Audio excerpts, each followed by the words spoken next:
மிளிரும் மாலையில் ஒளிரும் மங்கைகள் அவர்களின் அணிவகுப்பு ஏற்படுத்த உள்ளது பரபரப்பு. இன்னும் சில மணித்துளிகளில் முத்தமிழ் அகாடமியின் தொடர் பட்டிமன்றங்களில் முதல் பட்டிமன்றமாக அனைவரையும் இந்நிகழ்ச்சிக்கு அன்போடு இனிதே வரவேற்கிறோம். நிகழ்ச்சியின் துவக்கமாக தமிழ்த்தாய் வாழ்த்து. நீராறும் கடலொடுத்த நிலமடந்தை கெழிலொழுகும்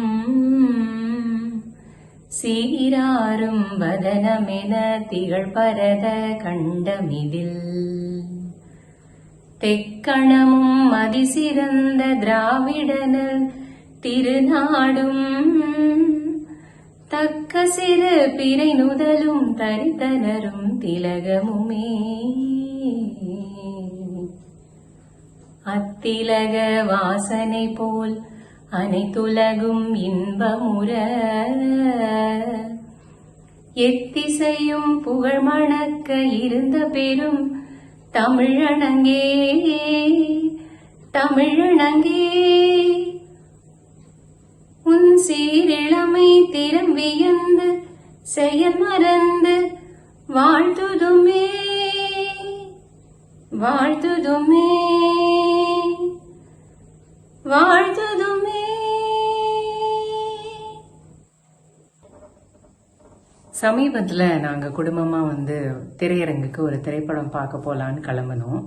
அப்ப எங்க மகன் ஒரு செய்தி பகிர்ந்துகிட்டாங்க. அது என்னன்னா, 2 குடும்பங்கள் இருக்கு.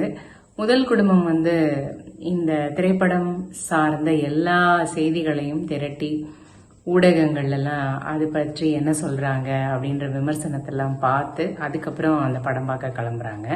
இதே 2வது குடும்பம் பாத்தீங்கன்னா, அந்த நடிகர் மேல உள்ள ஒரு அன்பு, அவருடைய திறமை இதெல்லாம் பிடிக்கும்.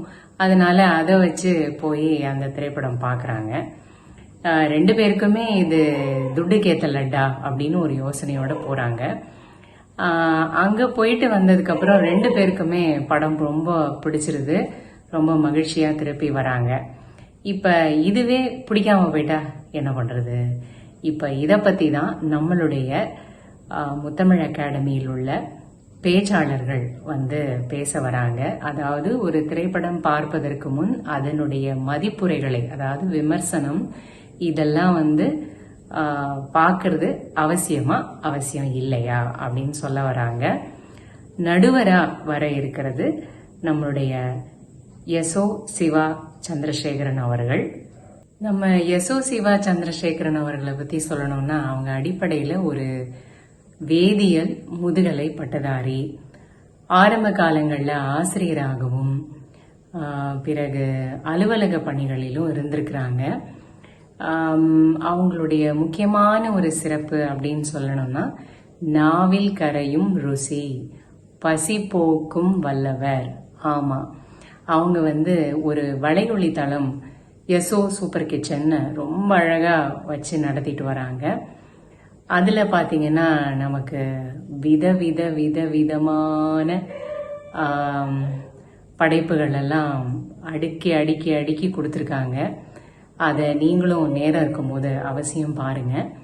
இதுல சமீபமா அவங்க ஒரு புதுவிதமா செஞ்ச ஒரு முயற்சி என்ன அப்படின்னாக்க, பிரியாணி ஆஃப் லைஃப் அப்படின்னு ஒரு நிகழ்ச்சி தான். அதுல அதாவது பெண்கள் கூட்டுப்புழுவாக எவ்வளவோ பேர் எவ்வளவோ திறமைகளோட இருந்துட்டு கூட்டுப்புழுவா இருக்கிறாங்க. அதை விட்டு வெளியில அவங்க எப்படி இந்த உலகத்துல கால் தடம் பதிச்சு தன்னை அடையாளப்படுத்திக்கிட்டாங்க அப்படின்ற சிறப்பு செய்தியை சொல்லதான் அந்த நிகழ்ச்சி. அது மிகவும் பரபரப்பாக வரவேற்போடு நடந்து கொண்டிருக்கும் ஒரு நிகழ்ச்சி. சரி, இது ஒரு புறம். சமையல், அதுக்கப்புறம் சமையல் சார்ந்த பொருட்கள் எல்லாம் அவங்களே தயார் பண்ணி அதையும் மக்களுக்கு ஒரு சேவையா கொடுத்துட்டு வராங்க. அதையும் நாங்க மனமாற பாராட்டுறோம். சரி, தமிழ்ல சமையலுக்கும் இந்த தமிழுக்கும் என்ன சம்பந்தம்?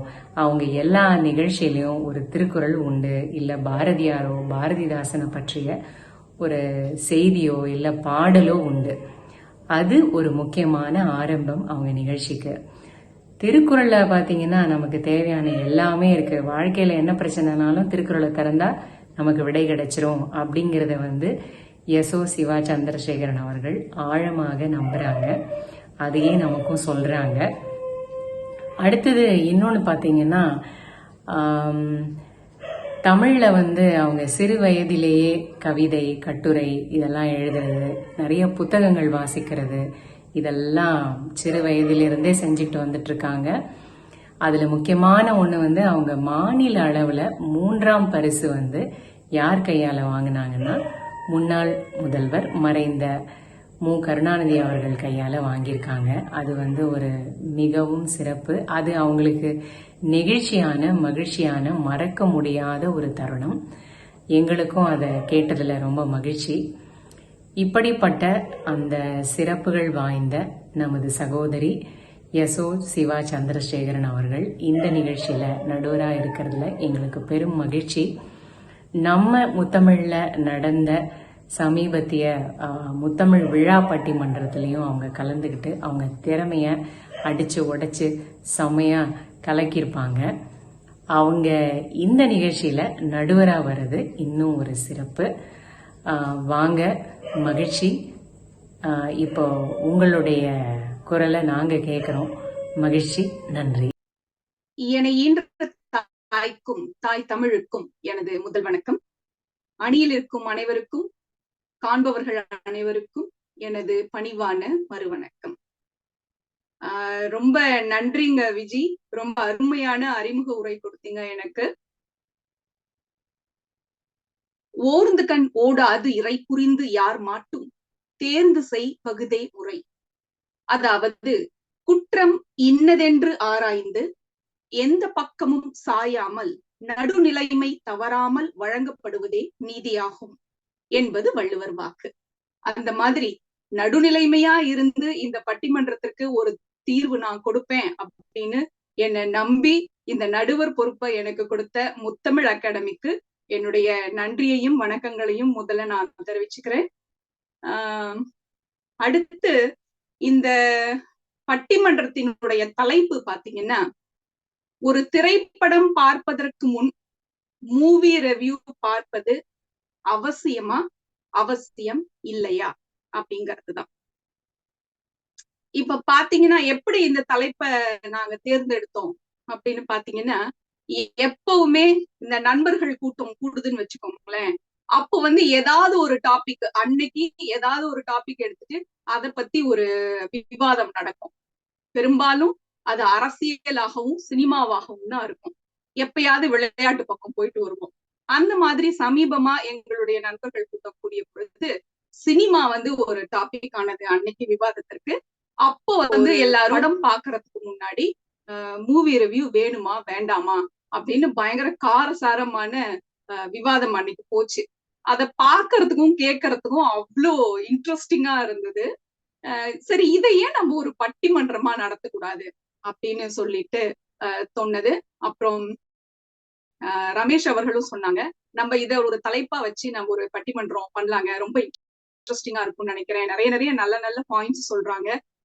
ரொம்ப அதை கேட்கறதுக்கு வந்து புதுசாவும் இருக்கு, யோசிக்கும்படியாவும் இருக்கு.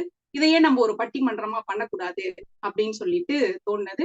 உடனடியா ஓகே வாங்க பட்டிமன்றத்தை போடுவோம். இதுல யாரெல்லாம் வேணும்னு சொன்னாங்க அவங்கள ஒரு செட்டு சேர்ப்போம், வேண்டாம்னு சொன்னவங்களை எல்லாம் ஒரு செட்டு சேர்த்துவோம், சேர்த்து ஒரு பட்டிமன்றத்தை நடத்தலாம் அப்படின்னு சொல்லிட்டு ஆரம்பித்ததுதான் இந்த மூவி ரிவ்யூ அவசியமா, அவசியம் இல்லையா அப்படிங்கிற பட்டிமன்றம். இப்ப அவசியம் அப்படின்னு சொல்ற அணியில இருக்கிறவங்க 3 பேர் இருக்காங்க. அணித்தலைவி திருமதி கவிதா பிரபுஷான், அடுத்து திருமதி செல்வமீனா சரவணன், இறுதி பேச்சாளர் திருமதி சுவாதி சத்யமூர்த்தி. இவங்க 3 பேரும் மூவி ரிவ்யூ அவசியம் அவசியம் அவசியம் அப்படின்னு சொல்றாங்க. அடுத்து என்னங்க நீங்க சும்மா எதுக்கு எடுத்தாலும் அவசியம் அவசியம் சொல்றீங்க, அதெல்லாம் ஒண்ணுமே இல்ல, அவசியமே இல்ல அப்படின்னு சொல்ற அணியில 3 இருக்காங்க. அந்த அணியினுடைய தலைவர் திருமதி மாலதி லோகநாதன், அடுத்த பேச்சாளர் திருமதி வித்யா அர்த்தனாரி, இறுதி பேச்சாளர் திருமதி சங்கீதா பாஸ்கர். சோ இந்த மாதிரி 2 அணி தயாரானாங்க. சுறுசுறுப்பா விறுவிறுப்பா சோ அந்த பட்டிமன்றத்தை தலைமை தாங்கி நடத்துவதுல எனக்கு ரொம்ப ரொம்ப சந்தோஷம், பெருமை. அடுத்து முத்தமிழ் அகாடமி வந்து தொடர்ந்து பட்டிமன்றங்கள் நடத்த போறாங்க. நம்மளுடைய பட்டிமன்றம் தான் அந்த தொடர்ல முதல் பட்டிமன்றம். அதுலயும் எங்களுக்கு ரொம்ப ரொம்ப சந்தோஷம். இந்த பட்டிமன்ற பயணம் முத்தமிழ் அகாடமியோடது ரொம்ப சக்சஸ்ஃபுல்லா அமையணும் அப்படிங்கிறதுக்கு எங்கள் அணியின் சார்பாக எங்களுடைய வாழ்த்துக்களையும் தெரிவிச்சுக்கிறோம். இப்போ படம் பாக்குறதுக்கு முன்னாடி ரிவ்யூ வேணுமா வேண்டாமா? இப்ப இந்த மூவி ரிவ்யூனா திரை விமர்சனம் இல்லைங்களா?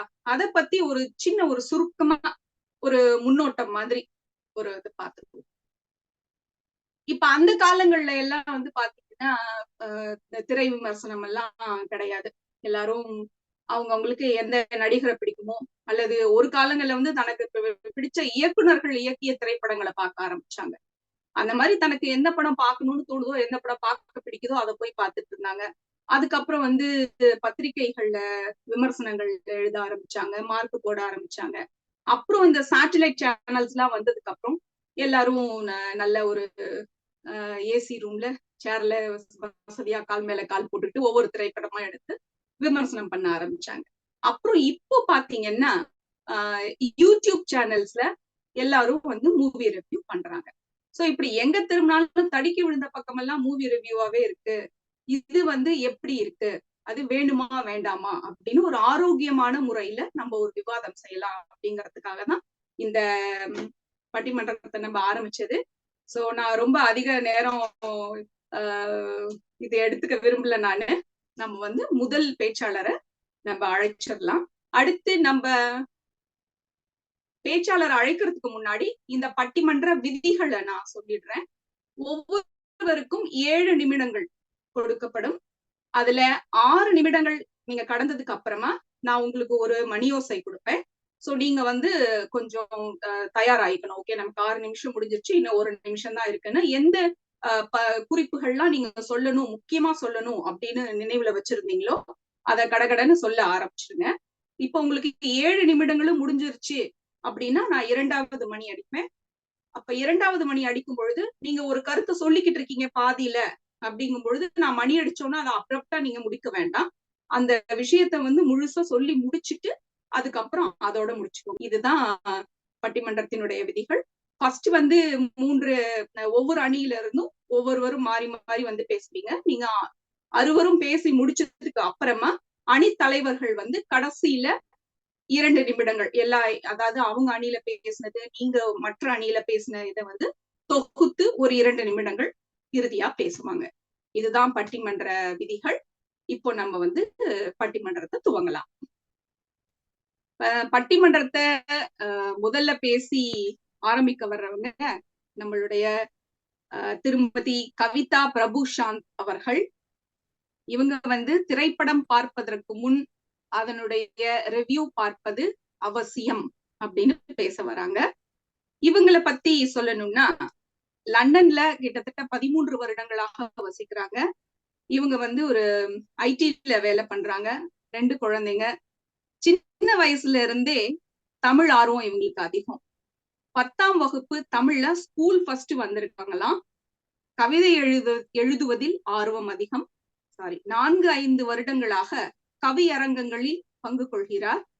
இவருடைய கவிதை முழங்காத தமிழ் விழாக்கள் இல்லைன்னு சொல்லலாம். ஆன்லைனில் தமிழ் சொல்லி கொடுக்குறாங்க. ஒரு பட்டிமன்ற பேச்சாளர். ஆரம்பமே அமர்க்களமா இருக்க போகுதுன்னு நினைக்கிறேன்.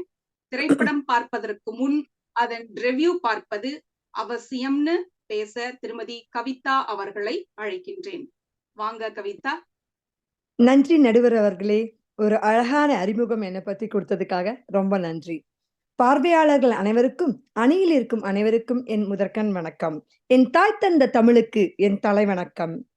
சோ இன்னைக்கு என்ன சொல்லியிருக்காங்க, திரைப்படம் பார்க்கறதுக்கு முன்னால ரிவ்யூ அவசியமா இல்லையா, அவசியமேங்கிற தலைப்புல நான் பேச வந்திருக்கேன்.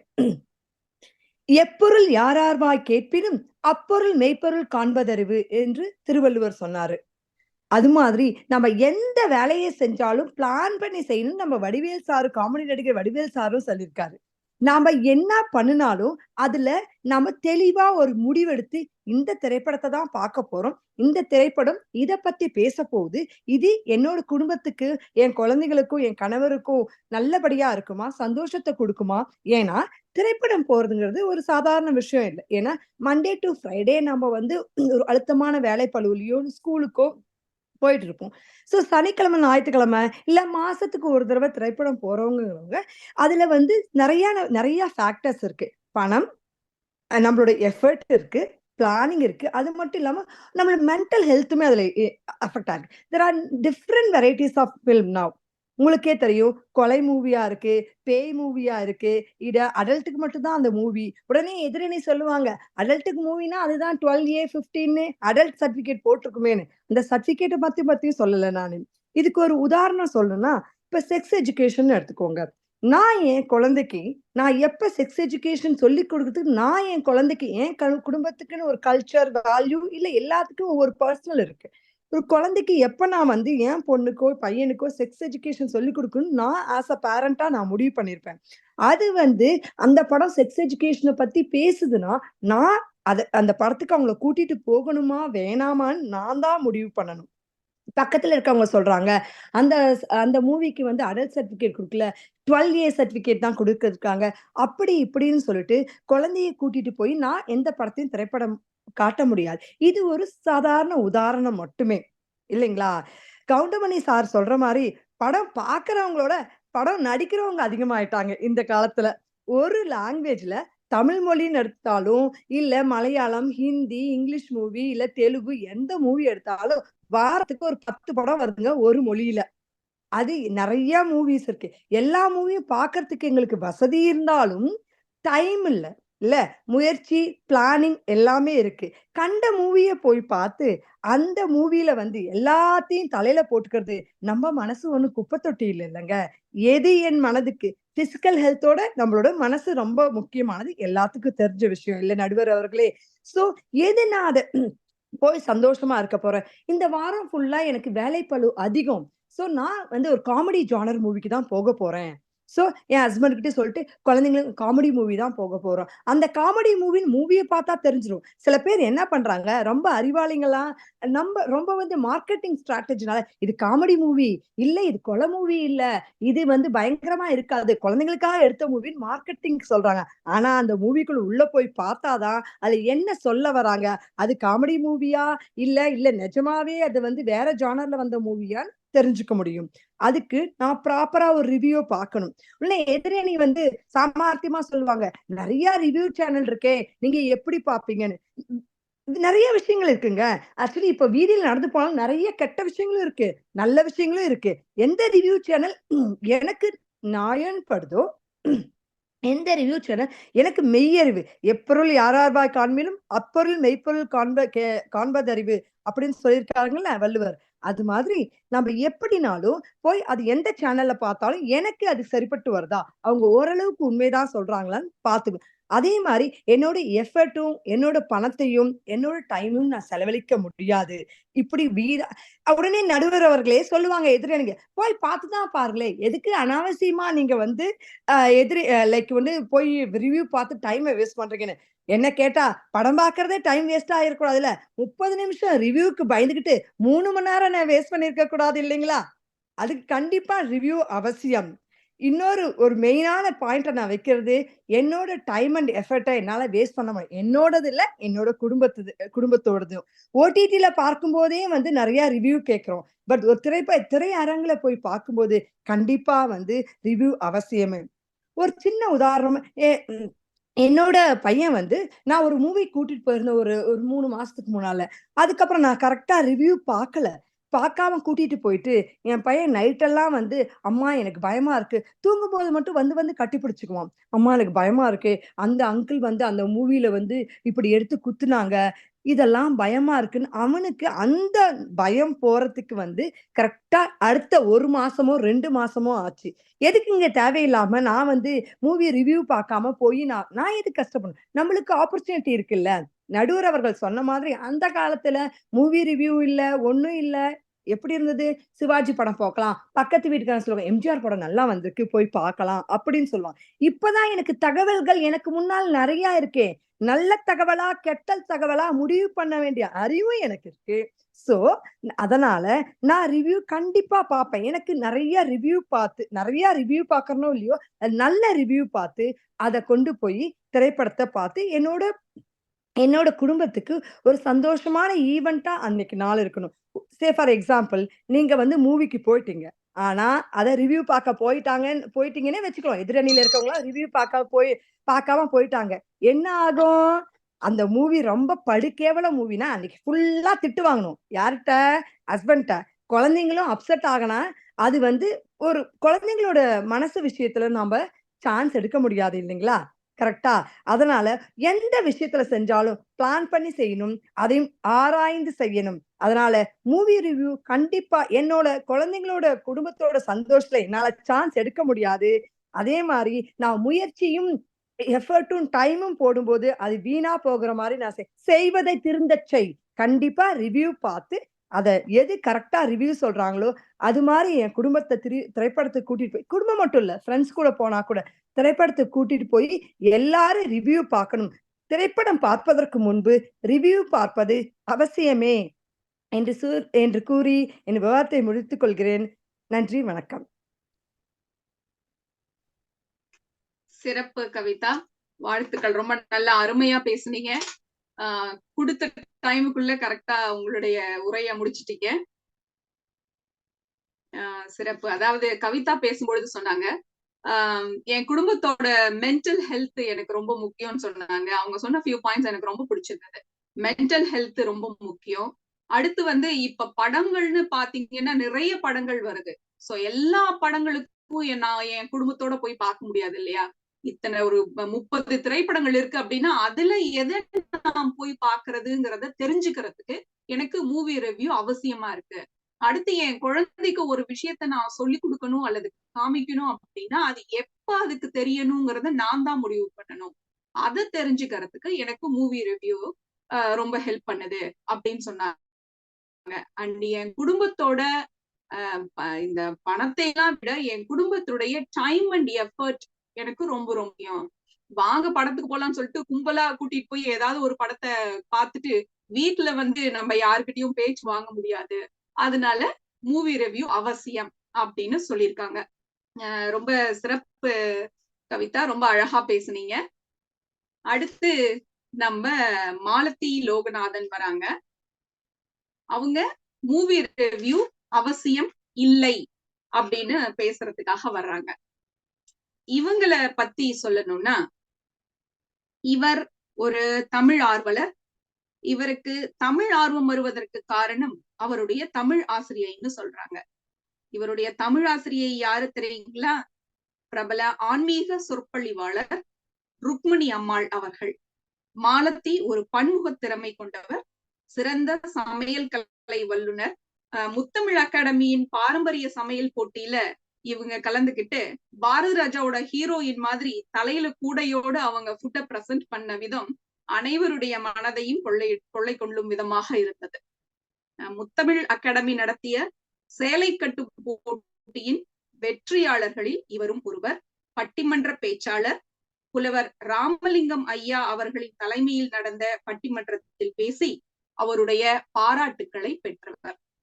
இன்று திரைப்படம் பார்ப்பதற்கு முன்பு மூவி ரிவ்யூ அவசியம் இல்லை அப்படின்னு பேசுறதுக்காக வர்றாங்க. வாங்க மாலதி. நன்றி நடுவர் அவர்களே. தமிழ் அன்னையையும் தமிழையும் என் குருவான ருக்மணி அம்மையாரையும் வணங்கி நடுவரையும் என் அணியிலும் என் எதிரணியிலும் இருக்கும் என் தோழிகளை வரவேற்று என் விவாதத்தை ஆரம்பிக்கின்றேன். திரை விமர்சனம் அவசியம் இல்லை என பேச வந்திருக்கிறேன். ஏதோ ஒரு விஷயத்த பார்க்கணும்னு கம்ப்யூட்டர்ல போய் உட்காருவாங்க. ஆனா அது நம்ம நேரத்தை எப்படி எங்க செலவு அளிக்கிறோனே தெரியாம நம்ம ஒரு மணிக்கணக்கா உட்கார்ந்துருப்போம். என் தோழி கவிதா தொழில் நிமித்தமா கம்ப்யூட்டர்லயே உட்கார்ந்து வேலை பார்க்கிறவங்க. அதுல உட்கார்ந்து அவங்க ரிவ்யூ பார்த்து ரொம்ப அடிக்ட் ஆயிட்டாங்கன்ட்டு அவங்க வீட்டுல இருக்கிறவங்க சொல்லி கேள்விப்பட்டிருக்கேங்க.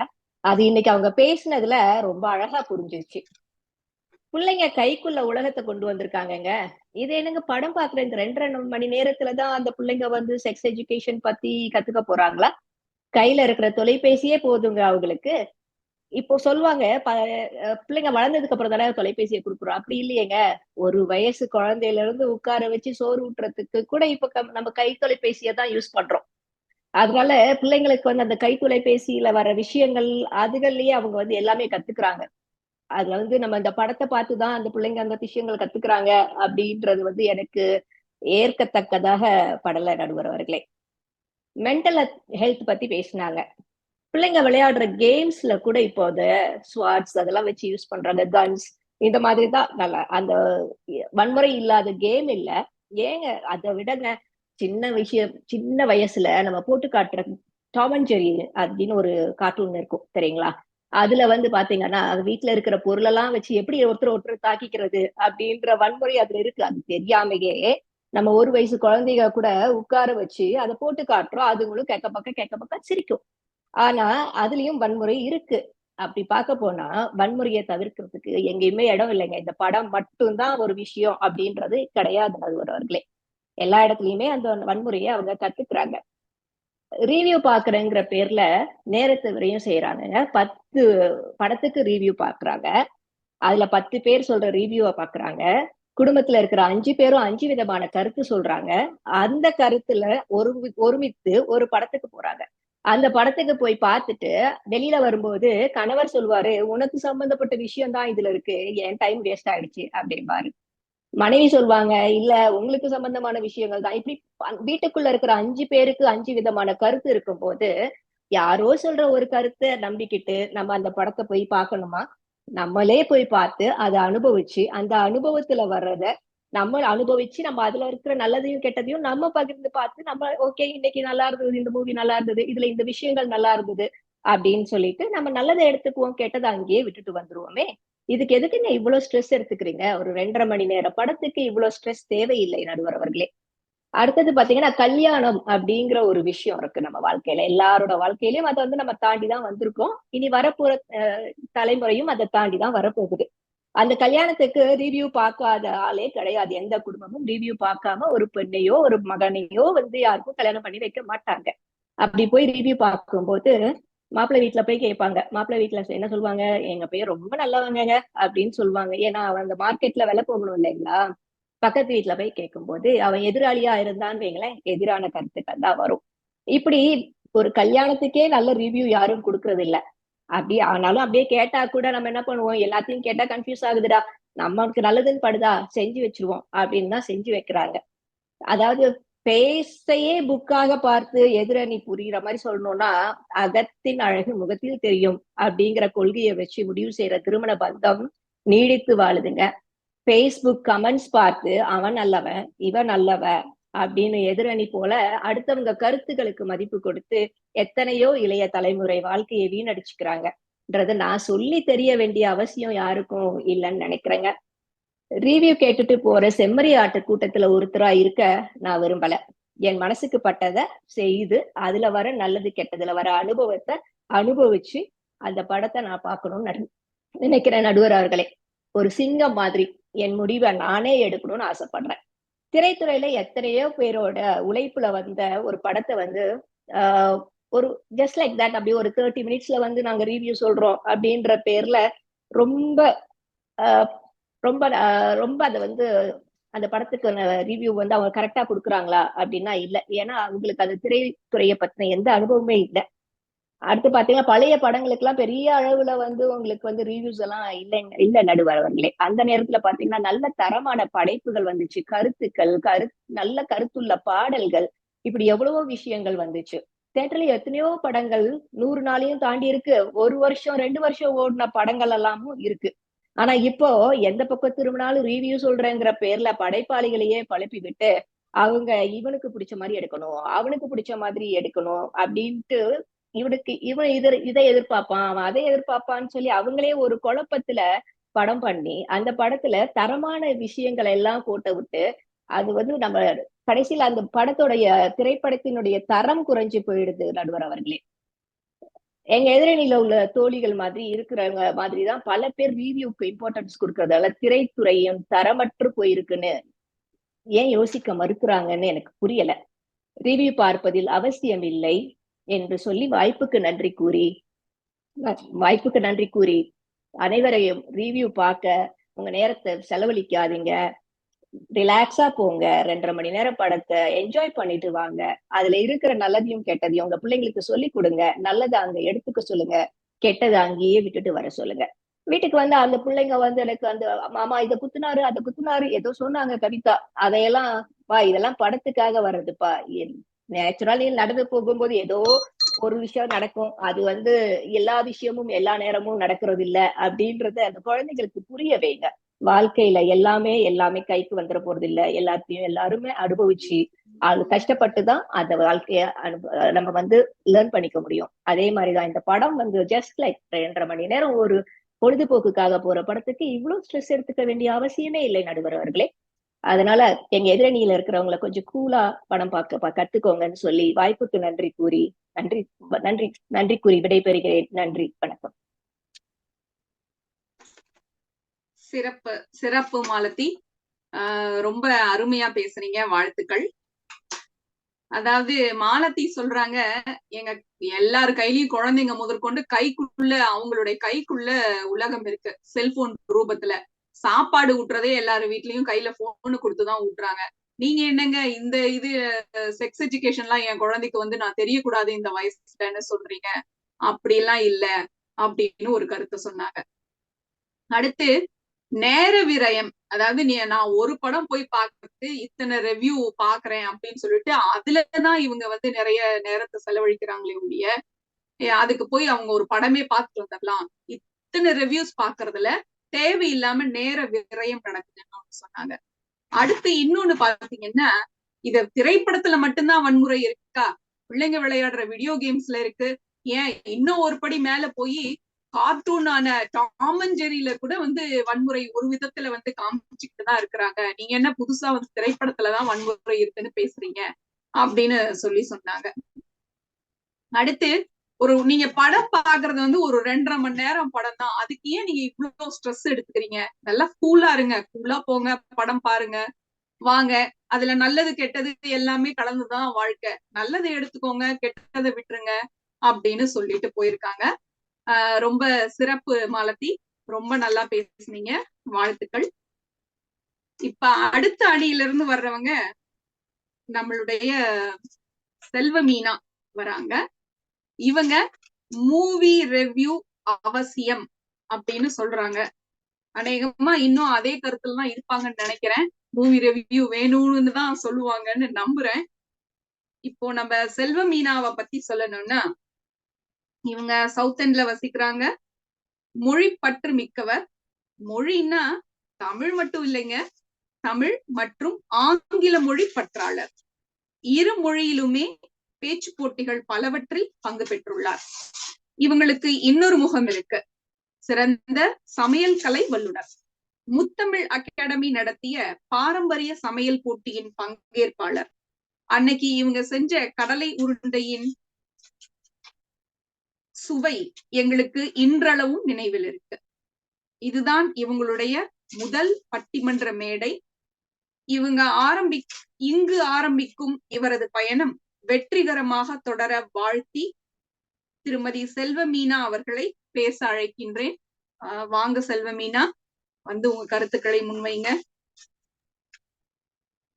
நன்றி அம்மா, ரொம்ப நல்ல இன்ட்ரோ. எனக்கு தேன் தமிழுக்கும் என் தாய் தந்தை, அப்புறம் என்னோட கணவர், அப்புறம் முத்தமிழ் அகாடமி, அப்புறம் சக போட்டியான பார்வையாளர்கள் எல்லோருக்கும் என்னோட அன்பான வணக்கங்கள். ஸோ இன்னைக்கு டாபிக் வந்து மூவி ரிவ்யூ பார்ப்பது அவசியம் இல்லையா அப்படின்னா அவசியம் அப்படின்னு நாங்கள் பேச வந்திருக்கேன். அதாவது எங்க அம்மா எப்பயுமே என்கிட்ட சின்ன வயசுல இருந்தே எனக்கு கொடுக்குற ஒரு அட்வைஸ் என்ன அப்படின்னா, எந்த ஒரு விஷயத்துக்கும் வந்து 3 கேள்வி நம்ம கேட்கணும். ஏன், எதற்கு, எவ்விடம். இந்த 3 கேள்வியும் கேட்டுதான் நம்ம வந்து எந்த ஒரு விஷயத்தையும் வந்து செய்யணும் அப்படின்னு சொல்லுவாங்க. எதிரணி அவங்க பேசல அவங்க ரொம்ப அடிக்கடி சொல்றது வந்து, நீங்க மூவி ரிவ்யூ பார்த்து டயத்தை வேஸ்ட் பண்றீங்க, மூவி ரிவ்யூ பார்த்து டயத்தை வேஸ்ட் பண்றீங்க. அவங்க ரிவ்யூவே பார்க்கலன்றது இதுல இருந்து சரியா எனக்கு தெரியுது. ஏன்னா ரிவ்யூன்னொடனே நான் வந்து ஒரு பெரிய ஸ்கிரீன்ல பல ஆயிரக்கணக்கான ரூபாய கொடுத்து நான் உட்காந்து எக்ஸ்க்ளூசிவா ஒரு இடத்துக்கு நான் போய் பார்க்க போறது இல்லைங்க. அப்படியே நான் வேலை பார்த்துக்கிட்டே சைட்ல போட்டு விடுவேன். அப்படியே அந்த காதுல கேட்டுட்டே இருக்கும். அது ஒரு மியூசிக் கேட்குற மாதிரி தாங்க ரிவ்யூ. ரிவ்யூ வந்து ஒரு பார்க்கறது இல்லைங்க, கேட்கறது. ஸோ நீங்க இனிமேலாவது ரிவ்யூ பாருங்கன்னு நான் உங்களுக்கு அட்வைஸ் பண்ணிக்கிறேன். ரெண்டாவது ரொம்ப முக்கியமான விஷயம் வந்து அப்படியே கேஷுவலா போய் பாருங்க. கேஷுவலா போய் பாருங்க. அந்த கேஷுவல்ன்ற வேர்ட் தாங்க ரொம்ப கஷ்டமா இருக்கு. ஏன்னா கேஷுவலா போய் கார்ல படம் பார்க்கறவங்க நிறைய பேர் இருக்காங்க. இந்த படம் தான் இந்த மாதத்தில் என்னோட என்டர்டைன்மெண்ட். நான் அப்படி வளர்ந்து ஒரு குடும்பத்துல இருந்து வந்த பொண்ணு தாங்க. பட்ஜெட் எழுதி 1ஆம் தேதி ஆனா அந்த பட்ஜெட் எழுதி வளர்ந்து வந்த பொண்ணு. இதுக்குன்னு இவ்வளவு அமௌண்ட்னு ஒதுக்கி வைப்போம். அப்போ வாரம் ஃபுல்லா கணவன் மனைவி வேலை பார்த்து நாங்க ஒரு என்டர்டைன்மெண்ட்னு அதுக்கு ஒரு ரூபா எடுத்து வச்சு குழந்தைங்களை கிளப்பி எப்பப்ப அந்த சின்ன பிள்ளைங்களை வச்சு அந்த டயப்பரை மாட்டி கிளம்புற மாதிரியான ஒரு வேதனை. கிட்டத்தட்ட டைவர்ஸே ஆயிருங்க. அந்த கிளம்பி போற பயணத்திலே உன் கணவன் மனைவிக்கு அவ்வளவு சண்டை வந்துடும். அவங்கள கூட்டிட்டு போய் அதுல ஒரு வாந்தி, அதுல ஒரு டயர்டு, அதுல ஒரு கம்ப்ளைண்ட், ஸ்நாக்ஸ், வாட்டர் பாட்டில் போய் உட்கார்ந்தா அந்த படமும் மொக்கையா இருந்துச்சுன்னா உண்மையிலே ரத்த கண்ணீர் வந்துருங்க. அவங்க சொன்னாங்க தேட்டரை விட்டு வெளியே வந்தோடனே என் சம்பந்தமான விஷயங்களே இல்ல, ஆளுக்கு ஒரு கருத்து இருக்கும் அப்படின்னு. அது ஆளுக்கு ஒரு கருத்து இருந்தா கூட பேசாம அந்த படத்தை பார்த்துட்டு சரி இது உன் சம்பந்தமான படம்ட்டு போயிருவாங்க. ஆனா படம் நல்லா இல்லன்னு வச்சுக்கோங்களேன், இதுக்கா நீ இங்க கூட்டு வந்த, இதுக்கா நீ இவ்வளவு காசை வேஸ்ட் பண்ண, அந்த வாரம் பூரா நம்ம செத்தோம்னு வச்சுக்கோங்க, வீட்டுல இருக்கவங்க வசம் தாங்க முடியாது. ரெண்டாவது படம் பாக்குறது அப்படின்றப்போ நீங்க இதுலதான் வன்முறை, குழந்தைங்க பாக்குற இதுல வன்முறை இருக்கு, செல்போன்ல இருக்கு, எல்லாமே இருக்குங்க. அதாவது நம்ம குழந்தைங்க செல்போனே இல்லைனாலும் வெளியில நடக்கிற விஷயங்கள், கேட்கிற விஷயங்கள், பாக்குற விஷயங்கள் கெட்டது அதுல நிறைய இருக்கதான் செய்யுது. அவங்க காதுக்கு அது வரதான் போகுது. பெத்தவங்களுக்கு தெரியாம அந்த காலத்துல சிகரெட் மறைஞ்சு மறைஞ்சு அடிச்சதுக்கும் இன்னைக்கு நம்ம அதுக்காக வீட்லயே வாங்கி கொடுக்க முடியுமாங்க பிள்ளைங்களுக்கு? இந்தாப்பா அடிப்பா அப்படின்னு கெட்டதை நம்மளே தட்டுல வச்சு கொடுக்க முடியுமா? கொடுக்க முடியாதுங்க. ஏன் வீட்டுக்குள்ள என்ன வரணும்? இது நம்ம அம்மா வெளியில நடக்கிற விஷயங்கள் பிள்ளைங்களுக்கு தெரியும், இது கெட்டதுன்னு தெரியும். ஏன் இதை நம்ம அம்மா நம்ம வீட்டுல அலோவ் பண்ண மாட்டேங்கிறாங்க? அப்ப நம்ம குடும்பத்துக்கு அது ஏன் ஒத்து வராது அப்படின்னு அப்பதாங்க பிள்ளைங்க சிந்திப்பாங்க. அலசி அதை திங்க் பண்ண ஆரம்பிப்பாங்க. அந்த இடத்துலதான் இந்த கெட்டது, இது கெட்டது ஏன் அப்படின்ற கேள்வி வந்தாதான் அந்த கெட்டதை ஏன் ஒதுக்கணும்ன்ற ஞானம் அவங்களுக்கு பிறக்குங்க. ரெண்டாவது எல்லாரும் சொல்லல வந்து நல்ல படங்கள் வந்து வீணாகுது, இந்த மாதிரி நீங்க ரிவ்யூ பார்த்து ரிஜெக்ட் பண்றீங்க, அதனால ஒரு ப்ரொடியூசருக்கு நஷ்டம் வருது அப்படின்னு சொல்றீங்க. அது உண்மை இல்லைங்க. எத்தனையோ நல்ல படங்கள் வந்து ஒரு 10-15 வருஷம் பார்த்து திடீர்னு ஹிட் ஆயிருக்கும். படம் வந்தப்ப அது ஓடி இருக்காது. 10-15 வருஷம் கழிச்சு அப்பா மாஸ்டர் பீஸ் அப்படின்னு நம்ம எத்தனையோ படங்களை கொண்டாடுறோம். ஏன்னா அன்னைக்கு நம்ம அந்த படத்தை வந்து சரியா என்கரேஜ் பண்ணல. ஏன்னா நம்ம வந்து அதை ஒரு ரிவ்யூ பார்த்து அதை நல்ல படம் அது தெரிஞ்சு நம்ம போயிருந்தோம்னு வச்சுக்கோங்களேன், அந்த படம் ஓடி இருக்கும். கண்டிப்பா அது மாதிரியான நல்ல படங்கள் நமக்கு கிடைச்சிருக்கும். ஆனா நம்ம அன்னைக்கு அதை வந்து சரியா என்கரேஜ் பண்ணாம விட்டதுனால எத்தனையோ நல்ல மூவிஸை வந்து நம்ம இழந்திருக்கோம். உண்மையிலே நான் வந்து நல்ல படங்கள், நல்ல கருத்துக்கள் வரணும் அப்படின்றதுக்காக தான் வந்து ரிவ்யூ பார்த்து போறேன். நல்ல விஷயங்கள்லாம் நம்ம ஆதரிச்சாதான் நல்ல விஷயங்கள் நமக்கு கிடைக்கும் அப்படிங்கிறது தான் என்னோட கருத்து. ரெண்டாவது இந்த மூவி பார்த்து மென்டல் ஹெல்த் அஃபெக்ட் அப்படிங்கிறது குழந்தைங்களுக்கு மட்டும் இல்லைங்க, பெரியவங்களுக்கும் தான். அதாவது இப்ப திடீர்னு பாத்தீங்கன்னா இந்த இன்ஸ்டா ப்ரொஃபைல்ல இந்த பொண்ணுங்க ஸ்டேட்டஸ் எல்லாம் பாத்தீங்கன்னா, நான் திமிர் பிடித்தவள் இல்ல திமிருக்கே பிடித்தவள் அப்படிங்கிறது. பசங்கள்லாம் வந்து இந்த ஒரு ஹார்ட் பிரேக் ஆனா அதை வந்து ஒரு ட்ரிங்க்ஸ் சாப்பிட்டு திட்டணும் அப்படின்னு ஒரு கன்செப்ஷன் அவங்களே ஒரு பிம்பம் வாழ்க்கையில வாழ்றாங்க. அதாவது ரியாலிட்டியே கிடையாது. படத்துல அவங்க ஏதோ ஒரு வில்லனை குளோரிஃபை பண்றதுனால அப்ப வில்லத்தனமா இருந்து கண்டவனை போட்டு டமார் டமார்னு அடிச்சாதான் அப்ப நம்ம கெத்து, மத்தவன் எல்லாம் வெத்து அப்படின்னு அவங்களே ஒரு ராங் மென்டல் இதுல அஃபெக்ட் ஆகுறோம். பெரியவங்களும், வளரும் தலைமுறையும் வளர்ந்த தலைமுறையும் எல்லாருமே அஃபெக்ட் ஆகுறோங்க. சோ நல்ல படங்களா அப்படின்னு நம்ம தெரிஞ்சுக்கிட்டு போய் நம்ம அந்த இடத்துல இருக்கிறது வந்து ரொம்பவே முக்கியம். அப்புறம் வந்து மாப்பிள்ளை விசாரிக்காம கொடுங்க, கல்யாணம் அப்படி கல்யாணத்துக்கே நம்ம வந்து விசாரிச்சா சக்சஸ்ஃபுல்லா ஆகுதா அப்படின்னு இது எங்க பலமா அடி வாங்கினாங்கன்னு எனக்கு தெரியல. பட் ஆனா நம்ம வந்து அதுக்காக நம்ம விசாரிக்காம இருந்துடுறோமாங்க. ஒரு ப்ராடக்ட் அமேசான்ல வாங்கணும்னா கூட விசாரிச்சு தான் வாங்குறோம். அப்ப மாப்பிள்ளை பொண்ணு எதா இருந்தாலும் விசாரிச்சு தாங்க இது பண்றோம். விசாரிச்சு அப்புறம் நம்ம முடிவை எடுத்துக்கிறோம். ஓகேவா? அதுக்காக விசாரிக்காம போயிட்டாப்பா, ஓகே இந்த பையனா போயிட்டோம் அப்படின்னு நம்ம அனுப்பிச்சு வைக்க போறது கிடையாது.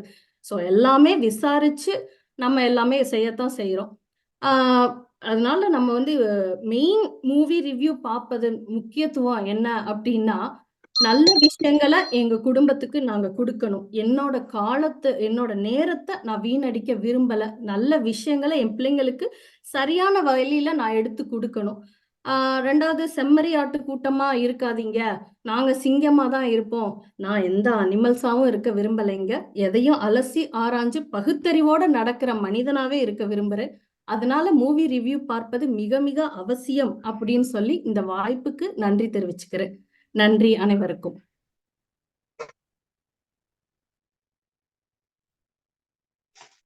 சிறப்பு சிறப்பு செல்வமீனா, நல்ல அருமையா பேசிருக்கீங்க, வாழ்த்துக்கள். அதாவது செல்வமீனா பேச ஆரம்பிக்கும் போது நல்ல ஒரு அழகான விஷயம் சொன்னாங்க. என்னுடைய அம்மா வந்து எனக்கு எந்த விஷயம் பண்ணாலும் 3 கேள்வி கேட்கணும். ஏன், எதற்கு, எவ்விடம் அப்படிங்கிற கேள்வி கேட்டுதான் ஒரு செயலை செய்யணும் அப்படின்னாங்க. அதனால வந்து மூவி ரிவ்யூ நான் பார்த்துட்டு தான் போவேன் அப்படின்னு சொன்னாங்க. அந்த விஷயமாகட்டும். அடுத்து வந்து ரிவ்யூ பாக்குறதுனால நீங்க வந்து டைம் வேஸ்ட் பண்றீங்க, எல்லாரும் நேர விரயம் ஆகுதுன்னு சொன்னாங்க. அப்படிலாம் இல்ல. நான் அது பாட்டுக்கு ஒரு பக்கம் ஓடும், நான் பாட்டுக்கு என் வேலையை பார்ப்பேன், நான் சமைச்சுக்கிட்டே கேட்பேன், துணி துவச்சுக்கிட்டே கேட்பேன், நான் பாட்டுக்கு என் வேலையை பார்த்துக்கிட்டே கேட்பேன். அதனால என்னுடைய நேரம் வந்து ஒண்ணும் விரயமாகல அப்படின்னு சொன்னதாகட்டும். அடுத்து, இப்போ ஒரு படம் போயிட்டு வர்றதுங்கிறது எனக்கு வந்து ஒரு ஒரு என்ன சொல்றது, அது வந்து ஒரு ஸ்ட்ரெஸ் பஸ்டர் இல்ல, அது வந்து ஒரு ஆடட் ஸ்ட்ரெஸ் எனக்கு. ஃபேமிலியோ, குழந்தைங்க எல்லாரையும் கூட்டிட்டு போயிட்டு வர்றது. அப்படி நான் போயிட்டு வர்ற மூவி வந்து அதுக்கும் மேல எனக்கு ஸ்ட்ரெஸ் கொடுக்குற மாதிரி இருந்தா வீட்டுல எல்லாம் என்ன வச்சு செய்வாங்க. அதனால அந்த படம் பார்க்க போறதுக்கு முன்னாடி நான் ரிவ்யூ பார்த்துட்டு தான் போவேன் அப்படின்னு சொன்னதாகட்டும். அடுத்து, இப்போ வர படங்கள்ல வந்து வில்லனை குளோரிஃபை பண்ணி காமிக்கிறாங்க. அதனால இப்ப இருக்க பசங்க எல்லாம் என்ன நினைச்சுக்கிறாங்க, நான் இந்த மாதிரி இருந்தாதான் பொண்ணுங்க திரும்பி பார்ப்பாங்க. படங்கள்ல வந்து வில்லன் ஹீரோவோட டெபினிஷன் என்ன அப்படின்னா, ஹீரோ கெட்டவன், வில்லன் ரொம்ப கெட்டவன். அதுதான் டெபினிஷன். அந்த மாதிரிதான் இருக்கு. அதனால மூவி ரிவ்யூ வந்து அவசியம் அப்படின்னு சொல்றாங்க. அடுத்து, நம்ம எதிரணியில சொன்ன மாதிரி நான் வந்து ஒரு ஆடாவோ சிங்கமாவோ இருக்கிறதுக்கு விரும்பல. பகுத்து ஆராயும் மனிதனாக இருந்து ரிவ்யூ பார்த்துட்டு படம் போலாமா வேணாமான்னு நான் முடிவு செய்யறேன் அப்படின்னு சொல்லி அவங்களுடைய வாதத்தை முடிச்சிருக்காங்க. ரொம்ப அருமையா பேசினாங்க. அவங்களுக்கு வாழ்த்துக்களை கூறி அடுத்த பேசுறதுக்கு நம்ம யார அழைக்கிறோம் அப்படின்னா, திருமதி வித்யா அவர்களை அழைக்கிறோம். அவங்க வந்து மூவி ரிவ்யூ பார்ப்பது அவசியம் இல்லை அப்படின்னு சொல்றாங்க.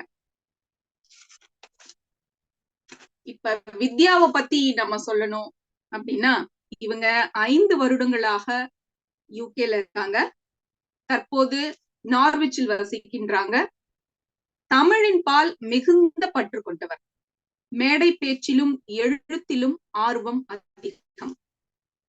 இவர்களது படைப்புகளை கிறுக்கல்கள்னு சொல்றாங்க. இவங்க இந்த மாதிரி கிறுக்கல்கள்னு சொல்லி தொடர்ந்து எழுதிக்கிட்டே இருக்கிறவங்க தான் பிற்காலத்துல கவிதை தொகுப்புன்னு புத்தகம் வெளியிடுறாங்க.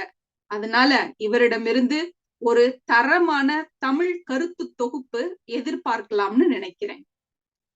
இவர் பள்ளியில் படிக்கும் போது தமிழில் அதிக மதிப்பெண் பெற்றதற்காக தமிழ் ஆசிரியரிடம் இருந்து பெற்ற பாரதியார் கவிதைகள் புத்தகத்தை பெருமையாக நினைவு கூர்கிறார். அவரை திரைப்படம் பார்ப்பதற்கு முன் அதன் ரிவ்யூ பார்ப்பது அவசியம் இல்லை என்று பேச அழைப்பதில் மகிழ்ச்சி அடைகின்றேன். வாங்க வித்யா, உங்கள் வாதங்களை முன்வையுங்கள்.